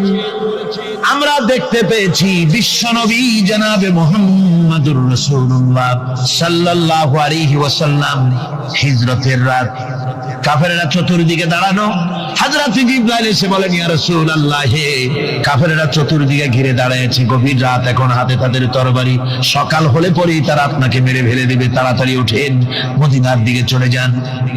আল্লাহ নবী ঘুমের থেকে জেগে হযরত আলীকে ডেকে বলেন, আলী, আল্লাহ অর্ডার করেছে, আমি মদিনায় চললাম, আমার বিছানার পরে আমার চাদর গায়ে দিয়ে শুয়ে থাকো। হযরত আলী বলেন, আল্লাহর হাবিব, আপনার চাদর গায়ে দিয়ে ঘুমিয়ে থাকবো, সকালবেলায় কাফির বেঈমানেরা আপনার বিছানার পরে আপনার চাদর গায়ে দেওয়া অবস্থায় আমি আলীকে তারা মুহাম্মদ মনে করবে, আর আমি আলীকে নবী মনে করে তারা তাদের তরবারি দিয়া কেটে কেটে টুকরা টুকরা করে আবার বিদায় করে দেবে দুনিয়া থেকে। এতটুকুনো পরোয়া করি না, বরং আমার দিলের মধ্যে এটাই তৃপ্তি থাকবে যে আমি আলীর জীবনের বিনিময় আল্লাহর হাবিব দুনিয়ায় বেঁচে আছেন। যে ব্যক্তি বিদ্রোহ করেছে এবং দুনিয়ার জীবনকে অগ্রাধিকার দিয়েছে, তার জায়গা হচ্ছে জাহান্নাম। জোরে বলেন নাউজুবিল্লাহ। যে ব্যক্তি আল্লাহর সঙ্গে বিদ্রোহ করেছে আর পরকালের জন্য পাথর জোগাড় করে নাই, দুনিয়াকে অগ্রাধিকার দিল, পরকালকে ভুলে গেল, তার জায়গা হলো জাহান্নাম। وَأَمَّا مَنْ خَافَ مَقَامَ رَبِّهِ وَنَهَى النَّفْسَ عَنِ الْهَوَى فَإِنَّ الْجَنَّةَ هِيَ الْمَأْوَى। আর যে ব্যক্তি আপন প্রভুর সামনে উপস্থিত হওয়াকে ভয় করেছে এবং আপন প্রবৃত্তিকে লালসা মুক্ত করেছে, লালসার হাত থেকে রক্ষা করেছে, আল্লাহ রাব্বুল আলামিন কিয়ামতের দিন তার জন্য রেখে দিয়েছেন জান্নাত। তার জন্য কোন জায়গা? জান্নাত। আমাদেরকে পরকাল ভিত্তিক জীবন যাপন যদি করি, তাহলে কবরের জবাবগুলি খুব আসান হবে। আর যদি পরকাল ভিত্তিক জীবন যাপন না হয়, কবরটা মুসিবত হয়ে যাবে। হযরত ওসমান রাদিয়াল্লাহু তাআলা আনহু কবরের কাছে গিয়ে খুব কাঁদতেন। সাহাবায়ে কেরাম প্রশ্ন করেছেন, হুজুর, রাসূল করিম সাল্লাল্লাহু আলাইহি ওয়াসাল্লাম যখন জান্নাত ও জাহান্নামের ওয়াজ করেন, তখনও তো এত বেশি আপনি কাঁদেন না, যত বেশি কাঁদেন কবরের কাছে এসে, কারণ কি? হযরত ওসমান রাদিয়াল্লাহু তাআলা আনহু বলতেন, আমার সাথীরা, আমি আমার হাবিবের কাছে, আল্লাহ রাব্বুল আলামিনের রাসূলের কাছে আমি শুনেছি, এই কবরটাই হলো প্রথম স্টেশন, এই কবরটাই হলো প্রথম ইমিগ্রেশন কাউন্টার। এই জায়গায় কেউ যদি ধরা পড়ে যায়, কারো যদি চার্জশিট হয়ে যায়, সব জায়গায় ধরা পড়ে যাবে, হাসরে মিজানে সিরাতে কোনো জায়গায় নাজাত পাবে না। আর এই কবরটা যদি কেউ মুক্তি পেয়ে যায়, মিজান সিরাত হাসর সব জায়গা থেকে আল্লাহ তারে ভালোভাবে পার করে দিবেন। এটা হলো আসল জায়গা, মারাত্মক জায়গা, খুব মারাত্মক জায়গা। আমি এটাকে ইমিগ্রেশন কাউন্টার বলেছি আমার ভাষা। ইমিগ্রেশন কাউন্টার যারা বিদেশ ভ্রমণ করেছেন তারা জানেন। লন্ডন যাবেন, আমেরিকা যাবেন, সৌদি আরব যাবেন, যে কোনো বিদেশে যাবেন, গেলেই পাসপোর্ট তারা দেখবে। পাসপোর্টে আপনার ন্যাশনালিটি কোনটা সেটাই তারা জানতে চাইবে। আপনি কোন দল করেন এটা তারা জানতে চাইবে না। আপনি কোন ভাষায় কথা বলেন তাও তাদের জানার দরকার নেই। প্রথমেই তারা আপনার ন্যাশনালিটি দেখবে, আপনার আইডেন্টিটি কি তারা জানতে চাইবে। তারপরে যদি স্যাটিসফ্যাক্টরি হয়, আপনাকে ভিসা দিয়ে ভেতরে ঢোকবার ব্যবস্থা করে দেবে। আর যদি তারা স্যাটিসফাইড না হয়, তাহলে আপনাকে মেহমানখানায় ঢুকানো হবে গ্রেফতার করে। কবর হচ্ছে এ ধরনের একটি ইমিগ্রেশন কাউন্টার। কবরের ভিতরে মানুষ যখনই রাখা হবে, সঙ্গে সঙ্গে দুজন ফেরেশতা আসবে। কবরের কাছে যারা এসেছিল, দাফন হয়ে যাওয়ার পর এই লোকগুলি 40 কদম যেতে যতক্ষণ লাগে, এর মধ্যেই দুজন ফেরেশতা এসে যাবে। এসে জিজ্ঞেস করবে, মান রব্বুকা, তুমি কোন দল করতে? ওটা তাদের জানার দরকার নেই। চাকরি কিসে করতেন ওটা জানার দরকার নেই। ব্যবসা করতেন না চাকরি করতেন, প্রয়োজন নেই। প্রথমেই জিজ্ঞাসা করা হবে ন্যাশনালিটি, প্রথমেই জিজ্ঞাসা করা হবে তার ন্যাশনালিটি সম্পর্কে, তার আইডেন্টিটিটা কি, এবং সেটাকে সত্যায়িত করার জন্য, বোঝার জন্য 3টি প্রশ্ন। প্রথম প্রশ্ন, মান রব্বুকা ওয়া মা দীনুকা ওয়া মান নাবিয়্যুকা তোমার রব কে, তোমার দিন কি, তোমার নবী কে। যদি এই ব্যক্তি বেঈমান হয়, মুনাফিক হয়, সে বলবে হায় হাতা লা আদরি, হায় হাতা লা আদরি, জানি না আমার রবকে, আমি জানি না। তোমার দিন কি, দিন কারে কয় বুঝি না। এরপরে আল্লাহর নবী জনাবে মুহাম্মদ রাসূলুল্লাহ সাল্লাল্লাহু আলাইহি ওয়াসাল্লাম কে দেখানো হবে, বলা হবে মা কুনতা তাকুলু ফি হাদার রাজুল, এই ব্যক্তি সম্পর্কে তোমার ধারণা কি নিকে, বলবে আমি চিনি না। নাউযুবিল্লাহ। বাস এরপরে তার যা হবার তাই শুরু হয়ে যাবে। আর যদি বান্দাটা মুমিন হয়, প্রশ্ন করা হবে মান রাব্বুকা, জবাব দেবে রব্বি আল্লাহ, আমার রব আল্লাহ রাব্বুল আলামিন। ওয়া মা দীনুকা, দীনুনা ইসলাম, আমার দিন হচ্ছে ইসলাম। এরপরে আল্লাহর নবীকে দেখানো হবে। কয়েক রকমের বর্ণনা আছে, কোন বর্ণনায় আছে হুজুরের আকারে দেখানো হবে, অথবা রাসূলকে সরাসরি দেখানো হবে। বলা হবে মা কুনতা তাকুলু ফি হাদার রাজুল, এই লোকটি সম্পর্কে ধারণা কি। মুমিন ব্যক্তি বলবে হাদা নবিয়ুনা মুহাম্মাদুর রাসূলুল্লাহ সাল্লাল্লাহু আলাইহি ওয়াসাল্লাম, ইনি আমার তো সেই নবী মুহাম্মাদুর রাসূলুল্লাহ সাল্লাল্লাহু আলাইহি ওয়াসাল্লাম। আমরা যদি এই রকমের জবাব দিতে পারি, আল্লাহ কবুল করো। সকলে জোরে করো আমিন। জবাব হয়ে যাওয়ার পর গায়ব থেকে আওয়াজ আসবে ফাফরিশু বিল জান্নাতি ওয়ালবিসু বিল জান্নাহ, ও আমার ফেরেশতারা আমার এই বান্দাকে জান্নাতের পোশাক পরায়া দাও, আর কবরটাকে জান্নাতের বিছানা বিছায়া দাও। জান্নাতের পোশাক পরায়া দাও, জান্নাতের বিছানা বিছায়া দাও। ইলা মাদ্দা বাসারিহি, তার চোখের দৃষ্টি যত দূর যায় কবরটা ততটা প্রশস্ত করে দাও। এরপর বেহেশতের পোশাক পরাইয়া, বেহেশতের বিছানা বিছায়া ফেরেশতা বলবে নূম কানাউমুল উরুস, ঘুমিয়ে যাও। দুলামিয়া যেমন বাসর সজ্জায় নতুন বউ নিয়ে আরামে ঘুমায়, এরকম আরামে ঘুমায় যাও। ইলা ইয়াউমিল কিয়ামা, কিয়ামত পর্যন্ত ঘুমায়, আরামে ঘুমিয়ে থাকবে। এরপরে সিংহায় ফুৎকার হবে, সিংহার ফুৎকারের আওয়াজে তার ঘুম ভেঙে যাবে।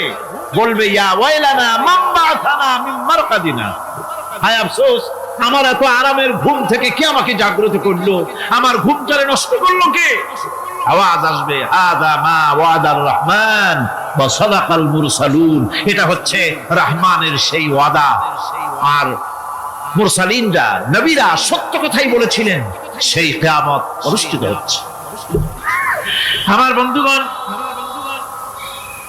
সেজন্য এই দুনিয়ার মোহে পড়ে থাকলে পরে দুনিয়ায় যারা অগ্রাধিকার দিবে দুনিয়াকে পরকালের তুলনায়, জবাব দিতে পারবে না কবরের ভিতরে গিয়া। আর যারা পরকালকে অগ্রাধিকার দিবে, দুনিয়ার চাইতে পরকালকে বেশি অগ্রাধিকার দেবে, আর আল্লাহর ভয় কলিজার ভিতরে রাখবে, কবরের জবাব সঠিকভাবে দিতে পারবে, কিয়ামতের দিন আল্লাহ রাব্বুল আলামিন তাদের জন্য জান্নাত দান করবেন। জোরে বলেন আমিন। দুনিয়াটা হচ্ছে দুনিয়া যেখানে আমরা আছি। আমি আগেই বলেছি দুনিয়া হচ্ছে আদনা শব্দ থেকে এর উৎপত্তি হয়েছে। তুচ্ছ, নিকৃষ্ট, এটার দাম নাই, এটার মূল্য নাই। হযরত ইবনে কাইয়িম রাহিমাহুল্লাহ নওয়ারাল্লাহু মারকাদাহু ওয়া জাআলাল জান্নাতা মাথওয়াহু, হযরত ইবনে কাইয়িম তিনি বলছেন, সুন্দর করে বলছেন দুনিয়া সম্পর্কে, মা মাদা ফিদ দুনিয়া আহলামুন ওয়া মা বাকিয়া মিনহা আমানি ওয়াল ওয়াক্তু বাইনাহুমা দাইম। মা মাদা ফিদ দুনিয়া আহলামুন, জীবনের যে অংশ ফেলে এসেছি সেটা আজ একটা স্বপ্ন। ওয়া মা বাকিয়া মিনহা আমানি, আর জীবনের যে অংশ সামনে বাকি আছে সেটা এখন একটা আকাঙ্ক্ষা। ওয়াল ওয়াক্তু বাইনাহুমা দাইম, আর এর মাঝখান থেকে সময় সব চলে যাচ্ছে। কত বড় কথা চিন্তা করেছেন? জীবনের যে অংশ ফেলে এসেছি তা আজকে স্বপ্ন। তা কি বলে? স্বপ্ন। আর সামনে যা আছে সেটা আকাঙ্ক্ষা, আর মাঝখান থেকে সময় সব চলে যাচ্ছে। এরপরে তিনি বলছেন ওয়ামাই ইয়াসহাবিদ দুনিয়া ইয়াকুন মিসলা কাবিদিন আলাল মাই খালাতুহু ফুরুদুল আসাবিঈ। দুনিয়াদারের অবস্থা হচ্ছে এই, কেউ যদি দুই হাতে পানি খামসায় ধরে, দুই হাতে কি ধরছে বলে, দুই হাতে পানি খামসায় ধরেছে, খুব মজবুত করে ধরেছে, 2 মুঠ পানি, বলেন থাকবে কতটুকু?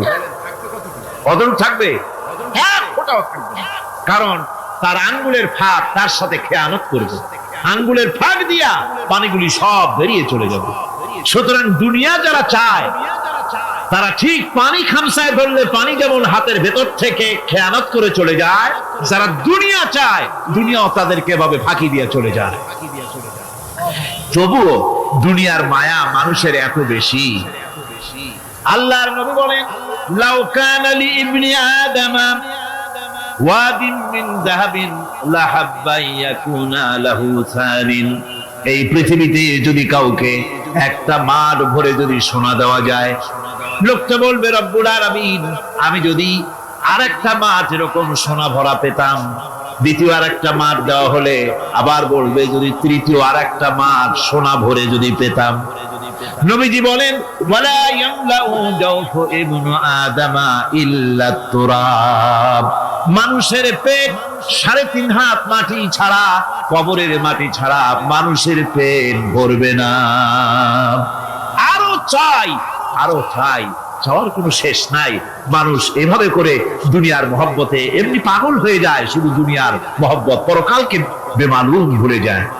আমি কিন্তু এই কথা বুঝাতে চাই নাই যে পরকালের মহব্বতে, পরকালের ভয়তে বা পরকালের জন্য দুনিয়া আপনি বাজার ঘাট বেচা কিনা ব্যবসা বাণিজ্য সবকিছু ভুলে যান না, তা নয়। ভুল বোঝার কোনো কারণ নাই। পরকালকে অগ্রাধিকার দিতে হবে, মানে দুনিয়াটা চিরস্থায়ী জায়গা নয়। চিরস্থায়ী হচ্ছে কোনটা? আখিরাত। চিল্লা এখন কোনটা? সুতরাং এখানে যা করতে হবে আখিরাতের জবাবদিহিমূলক জীবন যাপন করতে হবে। আপনি ব্যবসা করবেন, ওজনে কম দিতে পারবেন না, আপনি খাদ্যে ভেজাল দিতে পারবেন না, চুরি করতে পারবেন না, ডাকাতি করতে পারবেন না, জেনা করতে পারবেন না, বদমাশি করতে পারবেন না, মদ খেতে পারবেন না, সন্ত্রাসী হতে পারবেন না, হাইজ্যাকার হতে পারবেন না, চাঁদাবাজ হতে পারবেন না, মুনাফাখোর হতে পারবেন না, আপনি চোরাকারবারি হতে পারবেন না, ঘুষখোর হতে পারবেন না, সুদখোর হতে পারবেন না। এই সব কাজ পরকালকে বিশ্বাস করলেই এ সমস্ত কাজ থেকে মানুষ বিরত থাকতে পারে। কথা ঠিক কিনা? এটাই হচ্ছে। সুতরাং এই পৃথিবী থাকবে না, এটা কি চিরকাল থাকবে না? এর একটা পরিসমাপ্তি ঘটবে। যেমন করে সারা বছর লেখাপড়া করার পর কলেজে, বিশ্ববিদ্যালয়, মাদ্রাসায়, হাই স্কুলে, সব জায়গায় সারা বছর লেখাপড়া করার পর যেমন পরীক্ষা দেওয়ার একটা দিন আসে, সারা বছর ব্যবসা করার পর হিসাব নিকাশ করার যেমন একটা সময় আসে, সারা মাস চাকরি করার পর বেতন পাওয়ার যেমন একটা দিন আসে, সারা জীবন চাকরি করার পর পেনশন পাওয়ার যেমন একটা সময় আসে, অনুরূপ ভাবে এই দুনিয়া যেদিন শেষ হয়ে যাবে, আল্লাহ নির্ধারিত সময় শেষ হয়ে যাওয়ার পর একটা সময় আসবে যখন আল্লাহ রব্বুল আলামিন সব শেষ করে দিবেন, লন্ডভন্ড হয়ে যাবে, কিছু থাকবে না। কোরআনে কারিমে আল্লাহ সব বলেছেন, কোরআনে সব আল্লাহ বলে দিয়েছেন। আল্লাহ পাক বলেন এই পৃথিবীর সব কেমন ভাবে ধ্বংস হবে তার চিত্র আল্লাহ পাক কোরআনে কারিমে তুলে ধরেছেন।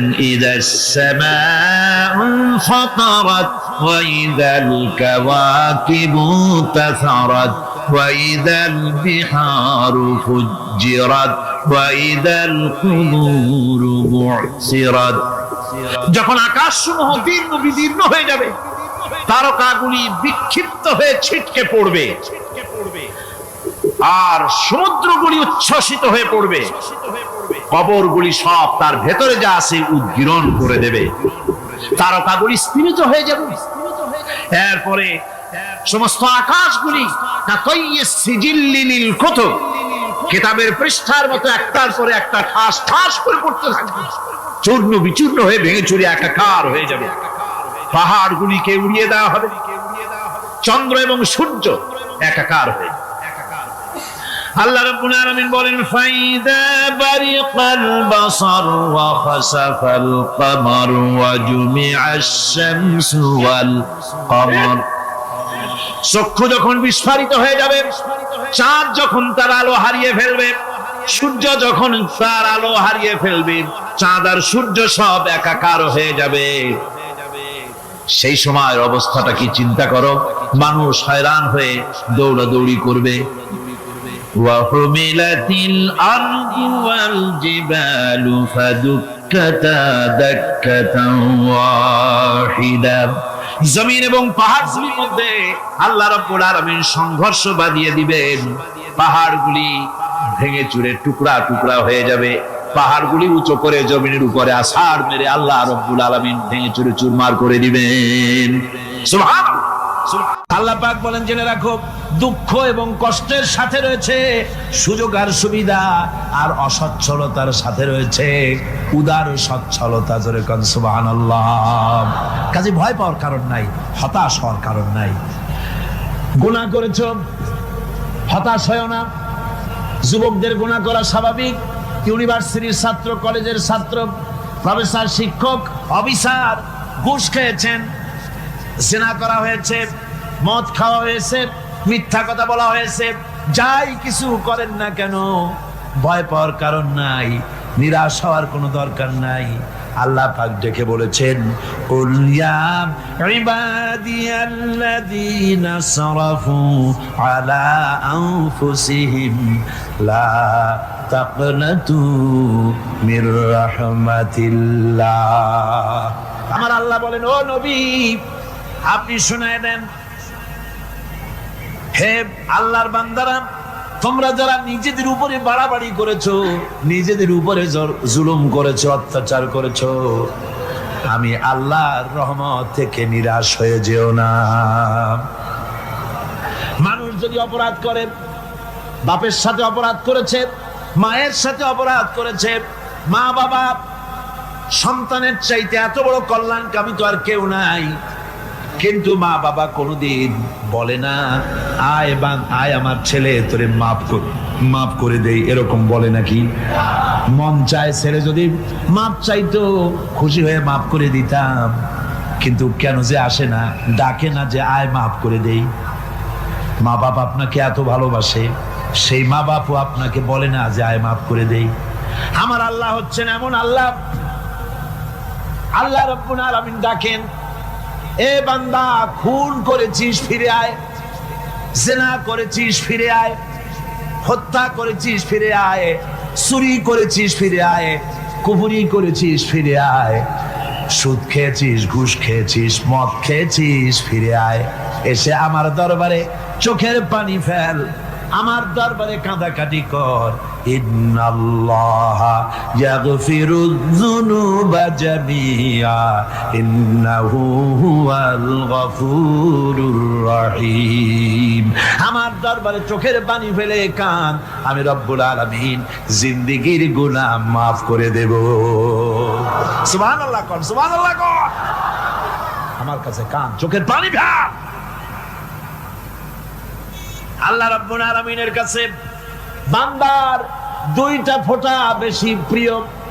একটা হলো জিহাদের ময়দানে যে রক্ত ফোঁটা দেওয়া হয়, এটা আল্লাহর কাছে প্রিয়।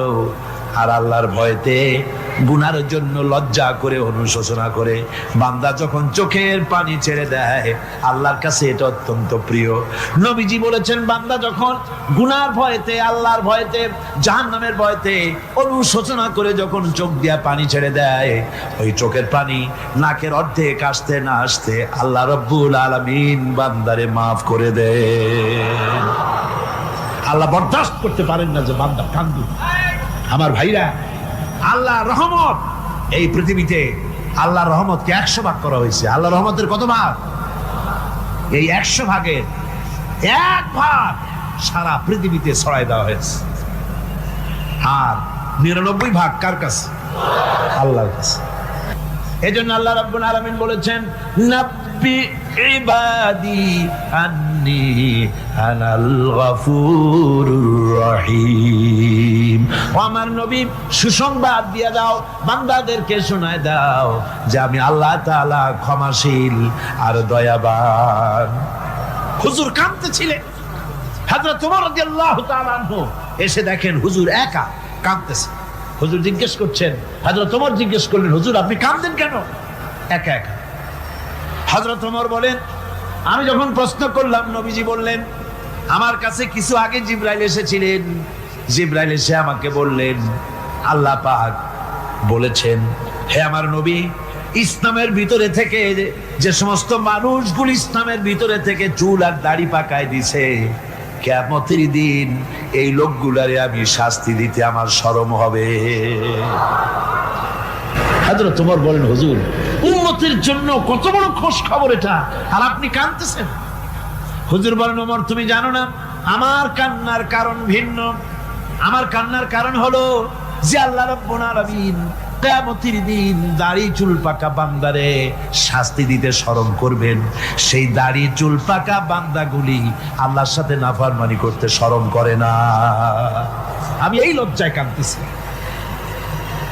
ভাইরা, হুজুর আল্লাহ পাক বলেন, ও আমার নবী, রাতের আধারে যখন একটা বুড়া আমার দরবারে হাত উঁচু করে, একটা বুড়া মানুষ রাতের আধারে যখন আমার দরবারে হাত উঁচু করে আর যখন বলতে থাকে, রব্বুল আলামিন আমার পেছনের জীবনটা বড় খারাপ করেছি, এমন কোন কাজ জীবনে করি নাই যা তোমার কাছে কিছু দাবি করতে পারি, সব রকমের নাফরমানি করেছি, আজ আমি বুড়া হয়ে গেছি, কামাই করতে পারি না, ছেলে আমাকে চোখে দেখতে পারে না, পুত্রবধূ আমাকে ঘরে জায়গা দেয় না, আমার স্ত্রী আমাকে দেখতে পারে না, রোজগার করতে পারি না, হাঁটতে পারি না, চলতে পারি না, সবার কাছে আমি তিতা হয়ে গেছি, আমি দাঁড়াতে পারি না, কোমরে ব্যথা পাই, হাঁটুতে ব্যথা পাই, চলতে পারি না, কানে শুনতে পাই না, চোখে দেখতে পারি না, আর তোমার কাছে কিছু চাইয়া নেব এমন ভালো কাজও করি নাই।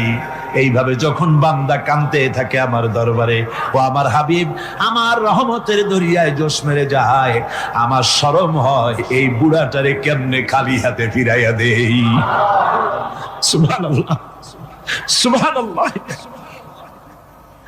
আমার আল্লাহর এত দয়া, আমার আল্লাহর এত মায়া, এত মহব্বত।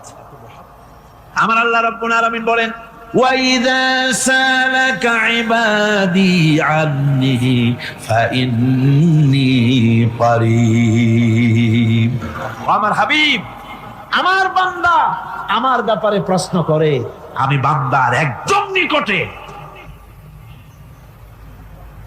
কোরআন শরীফের ভিতরে যত জায়গায় রাসূলকে বলা হয়েছে সুয়ালের কথা, আপনাকে প্রশ্ন করা হয়, আল্লাহ তার জবাব কুল এই কথা বলে জবাব দিয়েছেন। যত জায়গায় সুয়াল এসেছে, যেমন কোরআনে কারীমের মধ্যে আল্লাহ পাক বলেন, ওয়ায়াসআলুনাকা আনিল মাহিদ, মেয়েদের হায়েজ সম্পর্কে জিজ্ঞাসা করা হয়, কুল হিয়া আযা, হে নবী আপনি বলুন। এভাবে করে কুল দিয়ে জবাব দেওয়া হচ্ছে। আবার প্রশ্ন করা হচ্ছে, ওয়ায়াসআলুনাকা আনিল আনফাল, এই গনিমতের মাল সম্পর্কে হুজুর আপনাকে, হে নবী আপনাকে প্রশ্ন করা হয়। আল্লাহ কুল দিয়া জবাব দিলেন। আল্লাহ বলেন আপনি বলেন। ওয়ায়াসআলুনাকা আনিল খামরি ওয়াল মাইসির, আল্লাহ পাক বলেন নবী আপনারে প্রশ্ন করা হয়, কুল ফীহিমা ইসমুন কাবীর, আল্লাহ কুল দিয়া বললেন তুমি বলো। আবার বলা হলো, ওয়ায়াসআলুনাকা আনিল আহিল্লা কুল হিয়া মাওয়াকিতু লিন্নাস, নবী আপনাকে প্রশ্ন করা হয় চাঁদের ক্রমবর্ধমান এবং ক্রমহ্রাস, এই যে বাড়ে আর কমে, পূর্ণিমা হয় অমাবস্যা হয়, কেন হয় আপনি বলুন। কুল, আপনি বলেন এটা আমি অক্ত এবং সময়, বছর আর দিন গণনা করার জন্য পৃথিবীবাসীদের জন্য বিনা পয়সায় একটা ক্যালেন্ডার বানাইয়া আকাশে ঝুলাই রেখেছি। এভাবে যত জায়গায় এসেছে আপনাকে প্রশ্ন করা হয়, তত জায়গায় আল্লাহ জবাব দিয়েছেন কুল, আপনি বলেন। গোটা কোরআন শরীফের ভিতরে এই একটি মাত্র জায়গা যেখানে বলা হয়েছে আপনাকে প্রশ্ন করা হয়।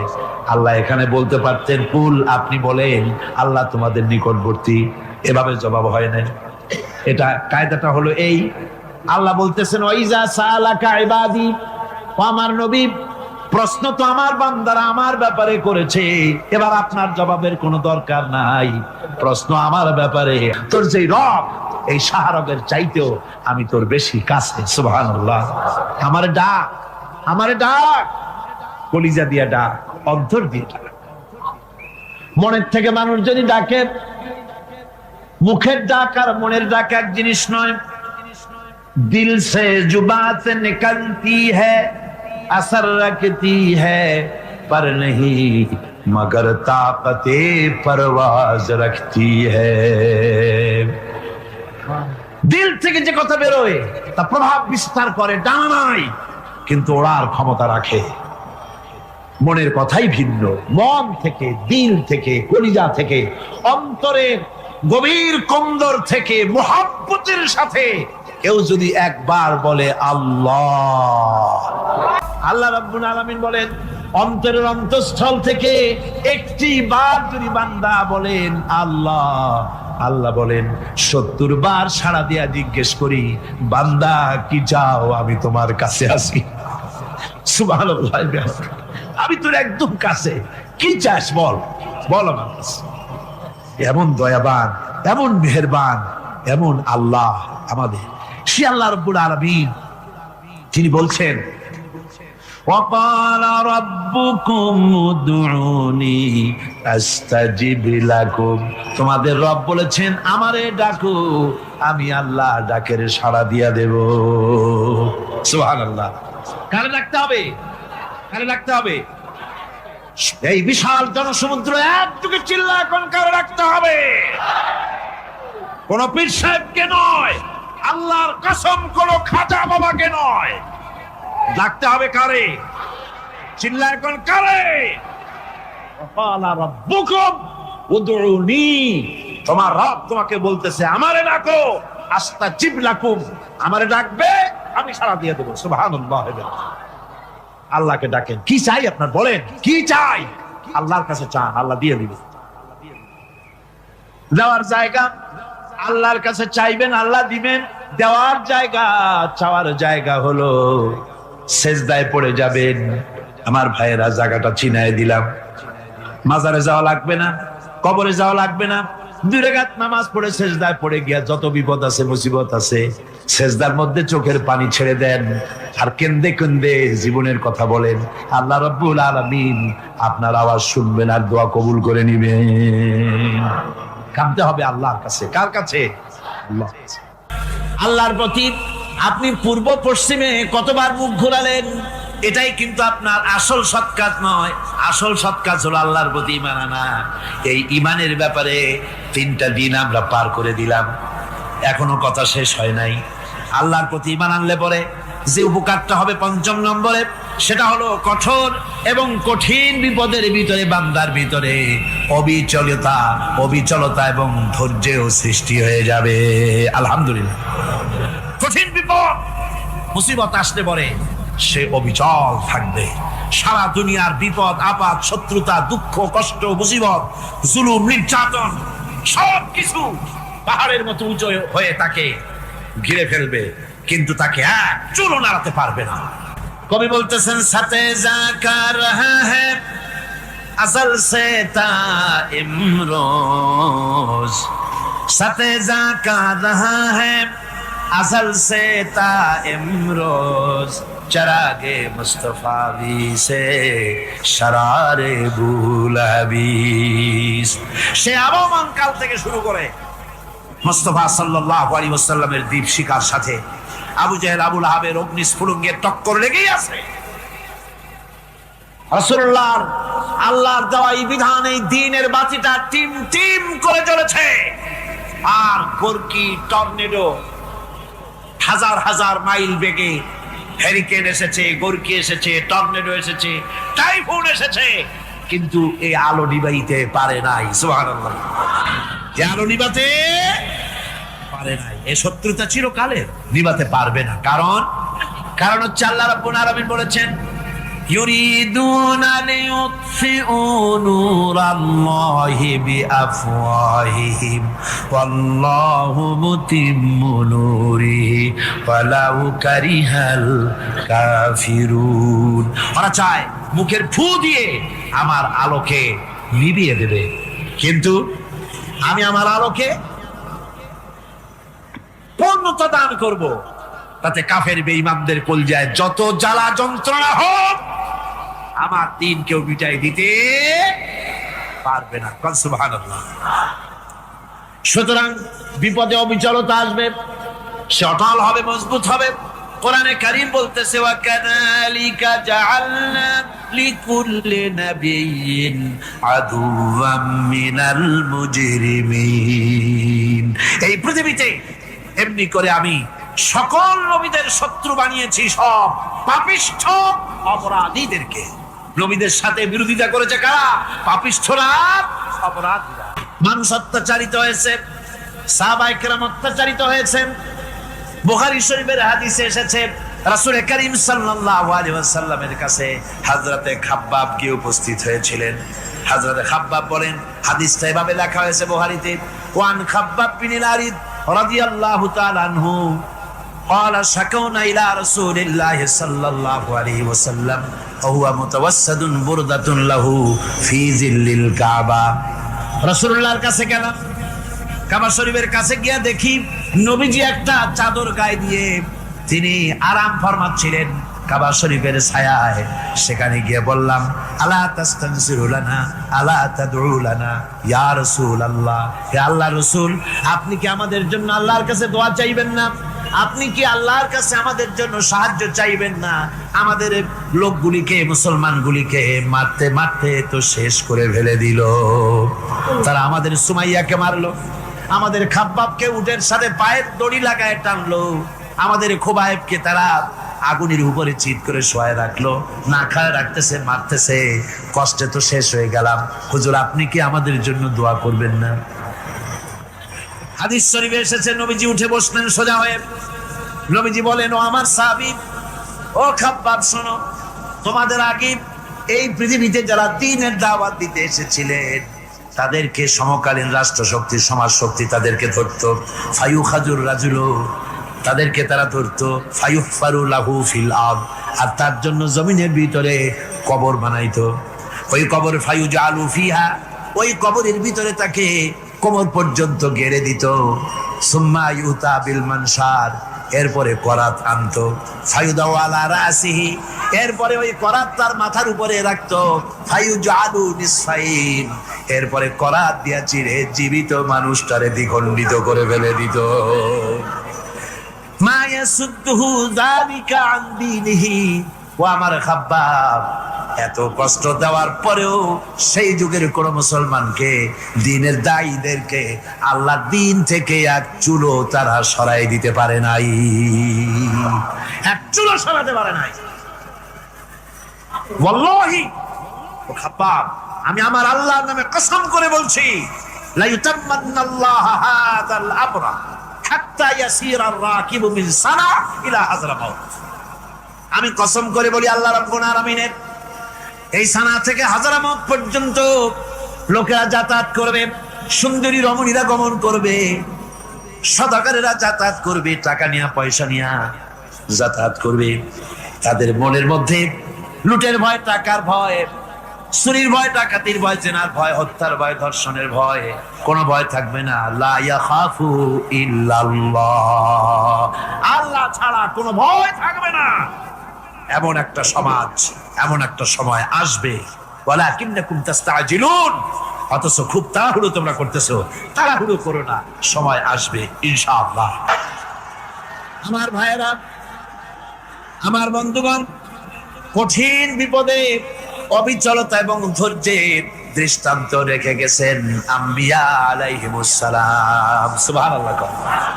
কঠিন বিপদে অবিচলতা, দৃঢ়তা, ধৈর্য কারে বলে, তার দৃষ্টান্ত কারা রেখেছেন? আম্বিয়া আলাইহিমুস সালাম। ওনারাই আমাদের আদর্শ, নবীরাই আদর্শ। সাহাবায়ে কেরাম রিদওয়ানুল্লাহ তাআলা আলাইহিম আজমাইন আমাদের আদর্শ। ভাইরা আমার, মুসা আলাইহিস সালামকে ফেরাউন যখন ঘিরে ফেলে দিল, কোরআনের সব কথা গল্প গুজব আর ইতিহাসের জন্য লেখা হয় নাই। কোরআনের মধ্যে যা লেখা হয়েছে সব বান্দাদের উপদেশের জন্য, যাতে করে লোকেরা চিরটা কাল এর থেকে উপদেশ নেওয়া নিজেদের তৈরি করতে পারে। জোরে বলেন সুবহানাল্লাহ। মুসা আলাইহিস সালামের কথা আল্লাহ বলেন, ফেরাউন তাকে ঘিরে ফেলে দিল, পালাবার রাস্তা নাই। ফালাম্মা تراءى الجمعان قال أصحاب موسى إنا لمدركون।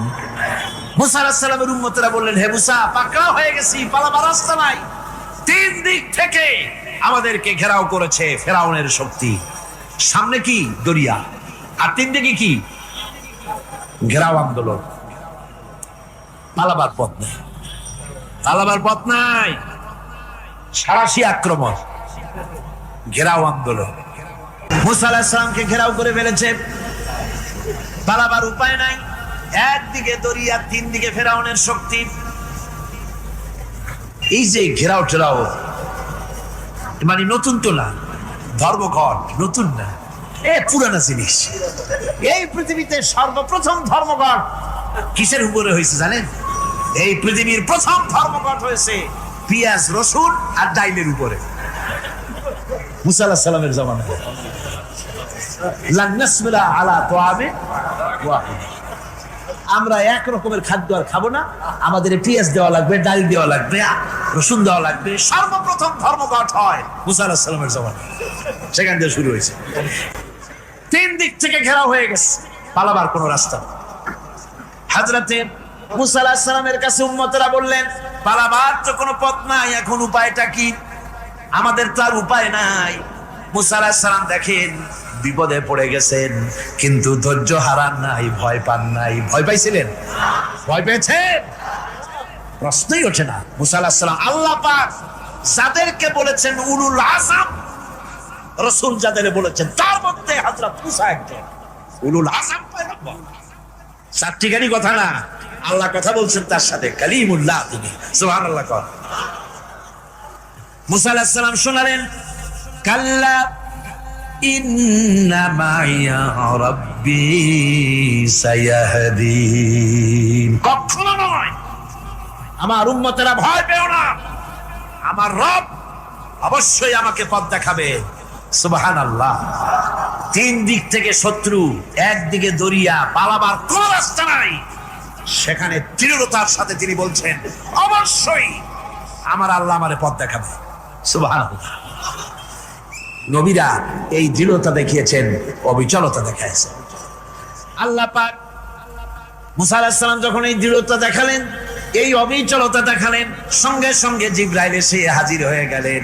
আল্লাহ পাক বলেন, ফাআওহাইনা ইলা মুসা আন আদরিব বিআসাকাল বাহরা ফানফালাকা ফাকানা কুল্লু ফিরকিন কাত্তাউদিল আযীম। মুসা আলাইহিস সালামকে আমি ওহী নাযিল করলাম, তাকে বললাম হাতে যে লাঠি আছে, এই লাঠি দিয়ে আঘাত করো দরিয়ার উপরে। দরিয়ার উপরে আঘাত করলেন, একটা রাস্তা হয় নাই, 12টা রাস্তা তৈরি হয়ে গেল। আর দেওয়ালগুলা পাহাড়ের মতো উঁচা হয়ে গেল। দরিয়ার ভিতরে পাহাড়ের মতো উঁচা, মজবুত 12টা রাস্তা। এবার মুসা আলাইহিস সালাম তার দলবল নিয়ে চললেন। আল্লাহ রাব্বুল আলামিন বলেন, ওয়া আনজাইনা মুসা ওয়া মান মাআহু আজমাইন। মুসা এবং তার সাথী সঙ্গীদেরকে আমি পার করে দিলাম। মুসা আলাইহিস সালাম এবং তার সাথী সঙ্গী নিয়ে যখন দরিয়ার মাঝখানে আসছে, ফেরাউন তার দলবল নিয়ে এসে গেছে। আসে দেখে নদীর মধ্যে রাস্তা। বাবা, খুব তো কায়দা। ও মনে করছে ওর বাজানের তৈরি করা ডিস্ট্রিক্ট বোর্ডের রাস্তা। ওর লোকজন নিয়ে নেমে গেছে দরিয়ার ভিতরে। ও আসছে মাঝখানে, মুসা আলাইহিস সালাম চলে গেছেন ওপার, দরিয়া পার। মাঝখানে যখন এসে গেল, আল্লাহ রাব্বুল আলামিন পানিকে অর্ডার করলেন কুল। আল্লাহর তো বটন টেপা লাগে না, মুখ দিয়া কোনো হুকুম করা লাগে না, শুধু বলেন কোন, যে ব্যাপারে কোন বলেন ফায়াকুন, সাথে সাথে হয়ে যায়। আল্লাহ বললেন কোন, আর অমনি রাস্তা বন্ধ হয়ে গেল। এবার তুফান শুরু হয়েছে নদীতে, ঢেউয়ের উপরে ঢেউ, মৌজুন কাল জিবাল, পাহাড়ের মতো উঁচু হয়ে হয়ে ঢেউ আসতেছে। দলবল ঘোড়া আর অস্ত্রপাতি যা ছিল সব মরিয়া শেষ। এবার ফেরাউন একা উপরে ওঠে আর নিচে নামে, পানি খেতে খেতে পেটের কাম সারা, জনমের খাওয়া খাইছে পানি, এখন জান যা, বাঁচবার আর উপায় নাই, বাঁচবার আর উপায় নাই। ফেরাউন তার নিজের জীবন সম্পর্কে হতাশ হয়ে গেল। এবার ফেরাউন বলতেছে, আমানতু আন্নাহু লা ইলাহা ইল্লাল্লাযী আমানাত বিহি বানু ইসরাঈল। আমি ঈমান আনলাম, আমি ঈমান আনলাম আল্লাহ ছাড়া কোনো ইলাহ নাই। ওই আল্লাহর উপর ঈমান আনলাম যে আল্লাহর উপরে ঈমান এনেছে বনি ইসরাঈলেরা। আল্লাহ যাতে ঠিক পাইছে কোন আল্লাহর উপর ঈমান আনছে। বনি ইসরাঈলের আল্লাহর উপর ঈমান আনলাম। আল্লাহ এই তো মুসলমান হয়ে গেছি, এরপরও আমার সুবাও কেন? আল্লাহ রাব্বুল আলামিন জবাবে বলেন, আল আন, এখন ওয়াকাদ আসাইতা ক্বাবলু ওয়া কুনতা মিনাল মুফসিদিন। এখন ঈমান আনার কথা বলছো, অথচ যুগের পর যুগ, বছরের পর বছর ধরে আমার মানুষের উপরে মন গড়াই চালায়েছ, আমার পয়গম্বরের সাথে বেয়াদবি করেছ। আজ তোমাকে আমি ছাড়ছি না, তোমাকে আজকে ছেড়ে দেব না, আমি তোমাকে মারব। আর সমস্ত প্রাণীগুলিকে, স্থলচর প্রাণীগুলিকে আল্লাহ পাক অর্ডার দিয়া দিলেন, এই ফেরাউনের লাশকে ডুবাবি না, পচাবি না, খাবি না। আল ইয়াউমা নুনাজ্জিকা বিবাদানিক, আমি তোমার শরীরে বাঁচায় দেব। পোকে খাবে না, পানিতে পচবে না, মাছে খাবে না, কুমিরে খাবে না, দুনিয়ার কোনো পশুতে খাবে না। আমি তোরে শুটকি বানাইয়া রাখবো, যাতে করে দুনিয়ার সমস্ত ফেরাউন যত যুগে যুগে আসে তোরে দেখে যেন হেদায়েত নিতে পারে। ফেরাউনকে আল্লাহ শুটকি বানায় রাখছে। আমি ফেরাউনদের লাশ দেখেছি ব্রিটিশ মিউজিয়ামে। ফেরাউন তো একটা না, অনেকগুলা। আসলটারে অবশ্য দেখিনি। ব্রিটিশ মিউজিয়ামে ওই ফেরাউন গুলার লাশ যখন অসুবিধা হয়, মমিগুলি, তখন ইংল্যান্ডে নিয়ে যায় চিকিৎসা করাবার জন্য। চোখ টোক আছে গর্তের ভিতরে, তারপরে চামড়া টামড়া হাড়ের সাথে মিশানো, ওইভাবে চেহারা দেখলে মনে হয় যে সত্যি ফেরাউন এগুলো। আর ব্রিটিশের কাম, মিশর থেকে নামছে এমন কোন জিনিস নাই। তারা ময়ূর সিংহাসনের, শাহজাহানের ময়ূর সিংহাসনের ময়ূরের বাম চোখে কোহিনূর মণি লাগাইছিলেন। শাহজাহান ময়ূরের ডান চোখে কোহিনূর মণি লাগায় নাই। কোহিনূর মণির অনেক দাম, আমি দেখে এসেছি মণি। এখন সেটা কুইন এলিজাবেথের মুকুটে শোভা পাচ্ছে। সেই মণি এমনি বলে প্রবাদে 7 রাজার ধন 1 মাণিক্য, বলেন এরকম অনেক দাম। শাহজাহান দেখালেন, আমি মুসলমান, আমার কাছে এটার দাম নাই, এই জন্য ময়ূরের ডান চোখে লাগালাম না, বাম চোখে লাগাই দিলাম। এইটারে চুরি করছে। টিপু সুলতানের তরবারিটা পর্যন্ত চুরি করেছে। আজ পর্যন্ত ব্রিটিশ মিউজিয়ামে টিপু সুলতানের তরবারিটা আছে, আমি তরবারিটা দেখে এসেছি। আমার বন্ধুগণ, বলতেছিলাম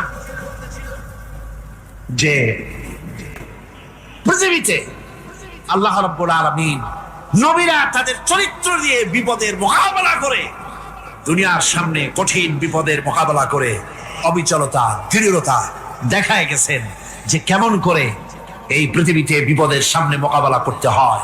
ধৈর্য ধরতে হবে, বিপদ আসবে পাহাড় সমান হয়ে, আপনাকে ধৈর্য ধারণ করতে হবে সেভাবে বুক বেঁধে। যেহেতু এটা যদি বিশ্বাস হয় যে আমার কিসমতে যা আছে তার থেকে বেশি কিছু হবে না, তাহলেই আপনার ধৈর্য আসবে, ভয় পাবেন না। কথা ঠিক কিনা কন? এবারে হযরত হুদ আলাইহিস সালাম সম্পর্কে আল্লাহ রাব্বুল আলামিন বলেন, হযরতে হুদকে যখন ষড়যন্ত্র হলো, কাফির বেঈমানেরা তাকে মেরে ফেলার জন্য যখন সরকারি ষড়যন্ত্রে লিপ্ত হয়ে গেল, হযরতে হুদ সমাজের এই চ্যালেঞ্জের মোকাবেলা করলেন।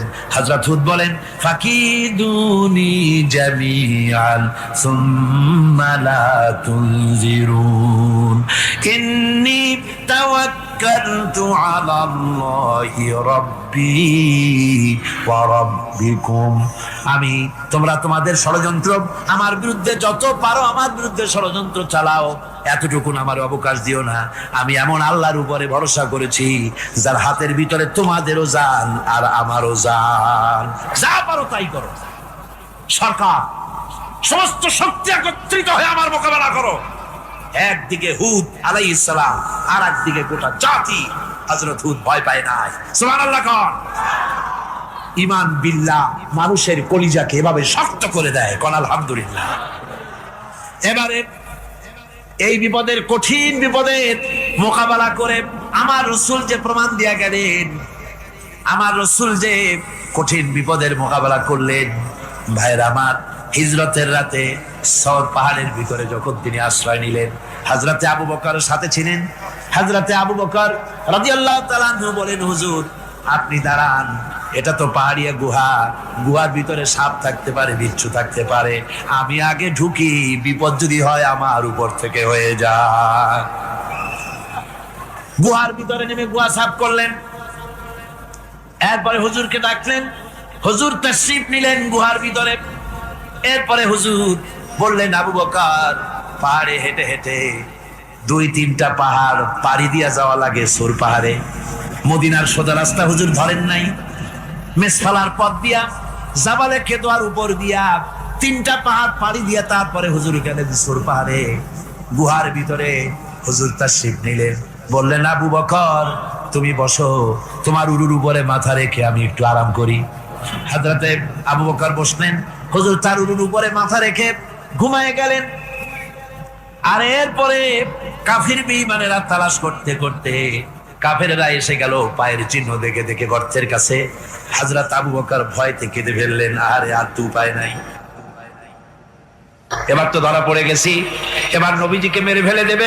নবীর মহব্বতে, নিজের মহব্বতে নয়, নবীর মহব্বতে কাঁদতেছিলেন। হুজুর বলেন, হুজুরের ঘুম ভেঙে গেল। বলো, আবু বকর কাঁদো কেন? ছেলের কথা, মেয়ের কথা, বিবির কথা, বাড়ির কথা মনে পড়লো নাকি? হযরত আবু বকর বলেন, ইয়া রাসূলুল্লাহ, আল্লাহর কসম করে বলি, যেদিন ঈমান এনেছি এই কলিজার ভিতরে মা বাপ, স্ত্রী, পুত্র, পরিজন, এমনকি আমার নিজের জীবনের চাইতে আপনারে বেশি ভালোবাসি। তা কাঁদো কেন? কাঁদো কেন? হযরত আবু বকর বলেন, হুজুর ধরা পড়ে গেছি, কাফেররা এসে গেছে, গর্তের কাছে তাকালি আমাদের দেখতে পাবে, আমরা তো মাইনরিটি, ওরা তো মেজরিটি, আমরা তো ধরি মারি ফেলাই দেবে, আপনাকে মেরে ফেলে দেবে, এই জন্য কাঁদি। আল্লাহ রাব্বুল আলামিন, হুজুর তখন কি দৃঢ়তা, কি অবিচলতা, কি ধৈর্যের পাহাড় সম মনোবৃত্তি তখন দেখালেন। আল্লাহ কোরআন শরীফে চিরকাল যাতে মানুষেরা হেদায়েত দিতে পারে, সেজন্য হুজুরের কথা উঠায় দিলেন কোরআনে। আল্লাহ পাক বলেন, ইযহুমা ফিল গার ইয ইয়াকুলু লিসাহিবিহি লা তাহজান ইন্নাল্লাহা মা'ানা। ও বন্ধু, ভয় পেও না, আল্লাহ আমাদের সাথে আছেন। সুবহানাল্লাহ। আল্লাহ আমাদের সাথে আছেন, আমরা মাইনরিটি নই, আমরা মেজরিটি। আল্লাহ আছে আমার সাথে, ভয় পাওয়ার কোনো কারণ নেই। সুবহানাল্লাহ। আল্লাহ পাক বলেন, ফাআনজালাল্লাহু সাকিনাতাহু আলাইহি ওয়া আইয়াদাহু বিজুনুদিন লাম তারাওহা। আমি এদের অন্তরের ভিতরে আমি শান্তি নাজিল করে দিলাম, প্রশান্তি দিয়া দিলাম, আর আমি সাহায্য করলাম, আর এমন সব সৈন্য পাঠায় দিলাম যে সৈন্যগুলি তোমরা দেখতে পাও নাই। সুবহানাল্লাহ ওয়া বিহামদিহি। ভাইরা আমার, রাসূল করিম সাল্লাল্লাহু আলাইহি সাল্লাম এই বিপদের মাঝে, চরম বিপদের মাঝে অবিচলতা, দৃঢ়তা, কঠিন আত্মনির্ভরতা দেখিয়েছেন। এগুলি হলো ঈমানের 5 নম্বরের উপকারিতা। আল্লাহর প্রতি ঈমান আনলে এভাবে পাহাড় সম ইমান মজবুত হয়ে যায়। জেলের পরোয়া করি না, ফাঁসির পরোয়া করি না, শহীদ হওয়ার পরোয়া করি না, মেরে ফেলে দেবে, উড়ায় দেবে, হত্যা করবে, পরোয়া করি না। পরোয়া করি কেবলমাত্র কাকে? জলে বলেন কারে? এইরকম মুসলমান হাজার হাজার লাখ লাখ দরকার নাই, 313 জন যথেষ্ট। কয়জন যথেষ্ট? 313 জন যথেষ্ট। বদলে যারা জান দিয়ে মাল দিয়ে দিনকে প্রতিষ্ঠিত করেছিলেন, এরকম 313 জনই যথেষ্ট ছিল। এই দৃঢ়তা, এই অবিচলতা, এই ঈমান, এই ধৈর্য শিক্ষা দেয়, এই উপকার করে ঈমান বিল্লাহ। আল্লাহর প্রতি ঈমান আনলে এভাবে পাহাড়ের মতো শক্ত হয়ে যায় কলিজা। কোন আলহামদুলিল্লাহ। আমার বন্ধুগণ, এবার আমি বলবো সর্বশেষ উপকারের কথাটা বলি, মোনাজাত ছেড়ে দেব। কয়টার কথা বলছিলাম? উপকার 6টা উপকারের কথা বলেছি। অনেকগুলি বৈশিষ্ট্য, অনেকগুলি উপকারের মধ্যে আল্লাহর প্রতি ঈমানের 6টা উপকারের কথা 5টা বলা হয়ে গেছে। এবার 6ষ্ঠ নম্বর এবং শেষ নম্বর, এটা হচ্ছে আল্লাহর প্রতি ঈমান আনলে পরে তার দ্বারা সবচাইতে বেশি ফায়দা পায় সমাজ এবং রাষ্ট্র। কোন আলহামদুলিল্লাহ, কোন আলহামদুলিল্লাহ।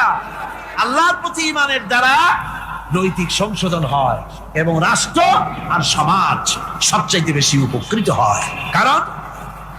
কারণ হলো ঈমানদার ব্যক্তি আল্লাহর প্রতি যে ঈমান এনেছে, তার মনের মধ্যে ধারণা এটা হয়, আমার কোনো কাজ তো গোপন থাকে না। ইন্নাল্লাহা লা ইয়াখফা আলাইহি শাইউন ফিল আরদি ওয়ালা ফিস সামা। আল্লাহর কাছে গোপন বলতে কিছু নাই, আকাশেও নাই, জমিনেও নাই, কোনো কিছু গোপন নাই। সুতরাং আমি যা করি সব আল্লাহ দেখেন এবং শোনেন। এমনকি মানুষ যে কল্পনা করে, সে কল্পনাও আল্লাহ টের পায় না, নাকি? টের পায় কিনা? ওয়াইন তুবদু মিন আনফুসিকুম আও তুখফুহু ইউহাসিবুকুম বিহিল্লাহ। মনের ভিতরে যে কল্পনা করো, আল্লাহ পাক বলেন এ কল্পনারও হিসাব আমি রব্বুল আলামিন তোমার কাছ থেকে নেব। ফায়ুআযযিবু মান ইয়াশাউ, যারে খুশি শাস্তি দেব, আর যারে খুশি আমি maaf করে দেব। জোরে বলেন সুবহানাল্লাহ। ফায়াগফিরু লিমান ইয়াশা ওয়া ইউআযযিবু মান ইয়াশা, যারে খুশি maaf করব, যারে খুশি শাস্তি দেব, কল্পনারও হিসাব নেব। এই কথা মুমিনের যদি জানা থাকে, তাহলে আর তার কোনো চিন্তা থাকে না, তার নৈতিক চরিত্র ভালো হয়ে যায়। কোন সুবহানাল্লাহ। আমার বন্ধুগণ, ঈমানদার লোক, আল্লাহর প্রতি ঈমান আসলে পরে সমাজ উপকৃত হয়, রাষ্ট্র উপকৃত হয়ে যায়। যেহেতু বান্দা জানে আমি দায়িত্বহীন কোনো কথা বলতে পারবো না, দায়িত্বহীন কোনো কাজ করতে পারবো না। আল্লাহ পাক বলেছেন, মা ইয়ালফিযু মিন কাউলিন ইল্লা লাদাইহি রাকীবুন আতীদ। বান্দা এমন কোনো কথা বলে না যে কথা আমার ফেরেশতারা রেকর্ড করে না রাখে। কাজী মুমিন ব্যক্তি আল্লাহর ভয়তে দায়িত্বহীন কথা বলবে না। নির্বাচন আসতে পরে রাস্তা সোনা দিয়ে বান্দায় দেব, এই করব সেই করব, না খাইয়া কেউ মরবেন না। আসে না? নির্বাচনের সময় সেরাগালি বদনারা মঞ্চে দাঁড়িয়ে কত বড় বক্তৃতা করে, ভাইয়ের আমার, বোনের আমার, এবার আমার বোতল মার্কা বাক্স। যদি কেউ জুমার নামাজ ছেড়ে দেয়, তাদের জন্য কি শাস্তি আছে জানেন নাকি? নাই। জানবেন কি করে? আপনাদের হুজুরই জানেন, আপনি জানবেন কি করে? হাদিস শরীফে আবু দাউদ শরীফের মধ্যে এসেছে, যদি কেউ জুমার নামাজ ছেড়ে দেয়, জুমার নামাজ নারীদের জন্য ওয়াজিব না, 4 জনের জন্য, 4 জনের ব্যক্তির জন্য জুমার নামাজ ফরজ না। বালকের জন্য, পীড়িত ব্যক্তির জন্য, আর অর্থাৎ যে গোলাম তার জন্য, আর নারীদের জন্য। আল্লাহর হাবিব বলেন এদের জন্য জুমার নামাজ ফরজ না। যদি কেউ জুমার নামাজ বালেক মুসলমান মুকিম অবস্থায় ছেড়ে দেয়, হাদিসে আসছে, আবু দাউদ শরীফের মধ্যে আসছে, তাকে 1 দিরহাম সোনা তাকে দিতে হবে। যেরকম কয় দাঁড়াম এটা আমি আর কথা বলো না, আমি মহাদ্দেশ মানুষ, আমি সেক্টি ব্যক্তি মানুষ, মৌলবি না। আয় যদি এক ভুল ধরতে পারি 1 লাখ দেবো। আবু দাউদ শরীফের মধ্যে সেখানে আহলে হাদিস নাই, হানাফি নাই, মালিকি নাই, অমুক নাই, তাবলিগ পার্টি নাই, পীর পার্টি নাই। আল্লাহ রসুলের হাদিস, যদি জুমার নামাজকে কেউ ছেড়ে দেয় তাকে 1 দিরহাম তাকে জরিমানা করতে হবে। তাফসীর শোনো নাকি? তাফসীর করতে গেলে একটু আগে বলছি না 15টা চালান লাগবে। যেরকম কয়টা চালান লাগবে? লেখাপড়া শিখতে হবে না, এগুলো আন্দাজে ঘাইমাল বা তাই মানে নেব। আল্লাহ রসুল যাও, আল্লাহর হাবিব বলেন 4টে জিনিস তাকে পালন করতে হবে। আবু দাউদ শরীফের মধ্যে যদি কোন ব্যক্তি নামাজ ছেড়ে দেয় তাকে 1 দিরহাম সোনা দিতে হবে, যদি গরিব হয় 1/2 দিরহাম। আর আল্লাহর হাবিবের হাদিস, ইন্না তারিকাস সালাত ইউকতালু হাদ্দান, নামাজ ছেড়ে দিলে তাকে মৃত্যুদণ্ড দাও। ইমাম শাফি, ইমাম আহমদ ইবনে হাম্বলের মাযহাবে, আর ইমাম আবু হানিফা রাহমাতুল্লাহ আলাইহি বলেন হাত্তা ইউহবাসু আলাইয়া। ভাই এখানে কেয়ারটেকার হিসেবে বসো, সব বুঝি। ইউনিভার্সিটিতে পড়ছি, 19টা সাল মেয়ে জন্মাইছি, মুই বুঝি না ভাই। আবু দাউদ শরীফের মধ্যে আসছে, হাত উঠান। আবু দাউদ শরীফ আপনি মানবেন না? হাত উঠো, যখন মানবেন না। ইমাম আবু দাউদ, ওলামায়ে কেরাম, আমি যদি বানাইয়ে বলি আমি ফাঁসির কাস্টে যাতে আমি প্রস্তুত আছি। আল্লাহর হাবিব বলেন জুমার নামাজ যদি কোনো পুরুষ ছেড়ে দেয়, মেয়েরা না, যেহেতু মেয়েদের জন্য জুমার নামাজ ফরজ না, ওয়াজিব না, তবে তারা ঈদের মাঠেও যেতে পারবে। আমাদের মাযহাবে নাই, যদি ঈদের মাঠে মিন্স অবস্থায় যায় যেতে পারবে, দোয়া করবে, কিন্তু নামাজ পড়তে পারবে না। হাত উঠা, হাত উঠা। হাদিস আছে সব তাকরিজ করে দিলাম। নাম্বার দেবানি, যদি কোন মৌলবীর কোনো প্রশ্ন করার দরকার 01726669868 ডক্টর এন ইসলাম, গোপালগঞ্জ, বর্তমান যারা রাষ্ট্র চালায়, সব ক্লিয়ার করে দিলাম। আল্লাহ তাআলা রব্বুল জলিল ঘোষণা করে দিলেন, এই জন্য নামাজ প্রতিষ্ঠিত করার দায়িত্ব হলো সরকারের। যেরকম কার? এই যেরকম কার? হাত উঠায় যেরকম কার? যার হাত উঠবে না সে আল্লাহর দুশ্মন। 2 হাত যখন নামাজ, 1 হাত কেন 2 হাত উঠে দেখা। আল্লাহ 2 নম্বর যাকাত। যাকাত যদি উঠাই, এইগুলো ঠিক মতন ডিস্ট্রিবিউশন যদি হয়, আমরা বিদেশওয়ালাকে আমরা যাকাত দিতে পারবো।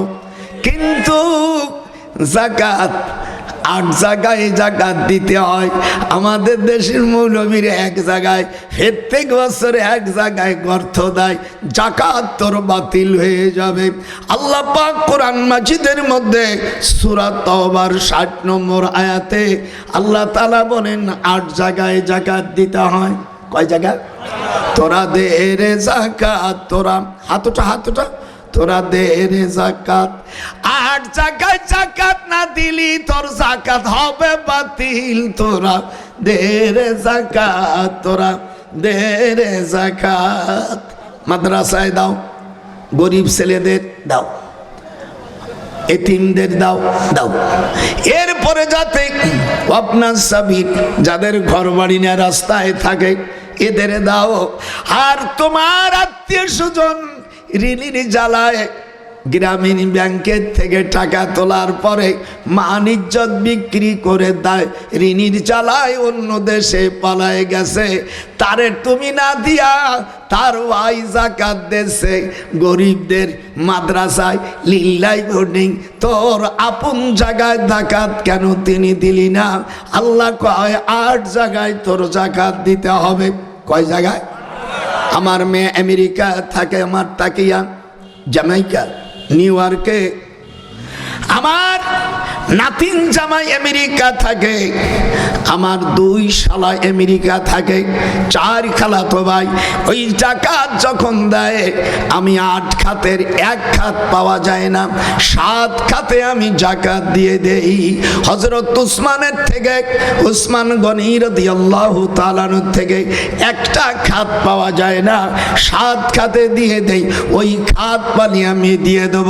আল্লাহ তাআলা জাকাত 8 খাতে দিতে বলেছে। যেরকম কয় খাতে? কোন জায়গায় পালাম? সূরা তওবা। যেরকম কোন জায়গায়? আয়াত নম্বর 60। এক জায়গায় হেঁটে গেছে, এক জায়গায় দিচ্ছে, ফাত্রা, তোর তো জাকাতই হবে না, বদমাইশ কোথাকার।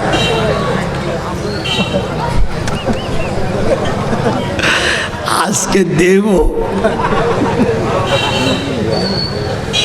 23 বছরের যুবক, 12ই রবিউল আউয়াল হুজুরিন মেয়ের ইদ্দাত পালন হওয়ার পরে ওয়াহাবাত নাফসাহা লিন-নবী ইন আরাদান নাবিয়্যু আইয়াস তানকিহাহা খালিসাতান লাকা মিন দুনিল মুমিনিন।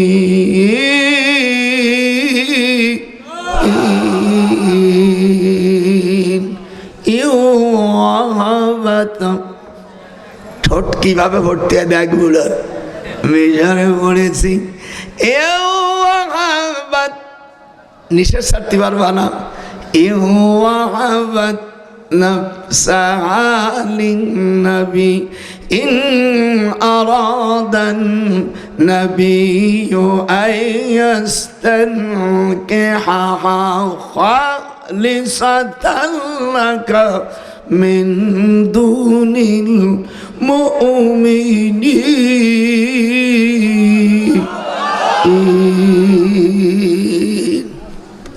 হযরত ওসমান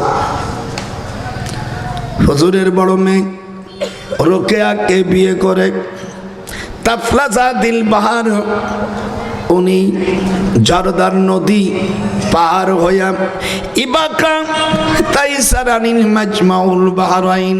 আমার জীবনে 2 বার গিয়েছি। আমি জর্দানে যখন চাকরি করেছি, জর্দানের রাজধানী আম্মানে হযরত দাউদ আলাইহিস সালামের শ্বশুর বাড়ি। দাউদ আলাইহিস সালামের শ্বশুরের নাম হলো আম্মান, এই জন্য জর্দানের রাজধানী হলো আম্মান। আজকে একটু দেরি হবে, আপনাদের কোনো অসুবিধা আছে নাকি? এই বঙ্গে আমি অনেক দিন আসি না। হায় হায় হায় হায়। হযরত উসমান গনি কিছুদিন বিবাহের পরে আমার হুজুরের বড় কন্যা শাহাদাত বরণ করেন। উনি পক্সের ব্যারামে উনি শাহাদাত বরণ করেন। ওনার বড় মেয়ের কবর হলো ইথিওপিয়া। এগুলো তো খবর রাও না, শোনা খালি কেডা মোনাজাত করলো, কেডা মোনাজাত করলো না, এই নিয়ে মারামারি করে শালার মরুক্ষ মৌলবীরা। আমি এই জন্য আমি এবার উমরায় যে মক্কা শরীফে যে আমার মেজে ছেলে মদিনা শরীফে চাকরি করে, আমার হিদায়াতুল্লাহ, আমার 19টা সন্তান, তো আমি দেখি আবার আমার বিয়ে নিয়ে আমার বাস্তি আমার উপর আবার ট্যাক্স না ধরে।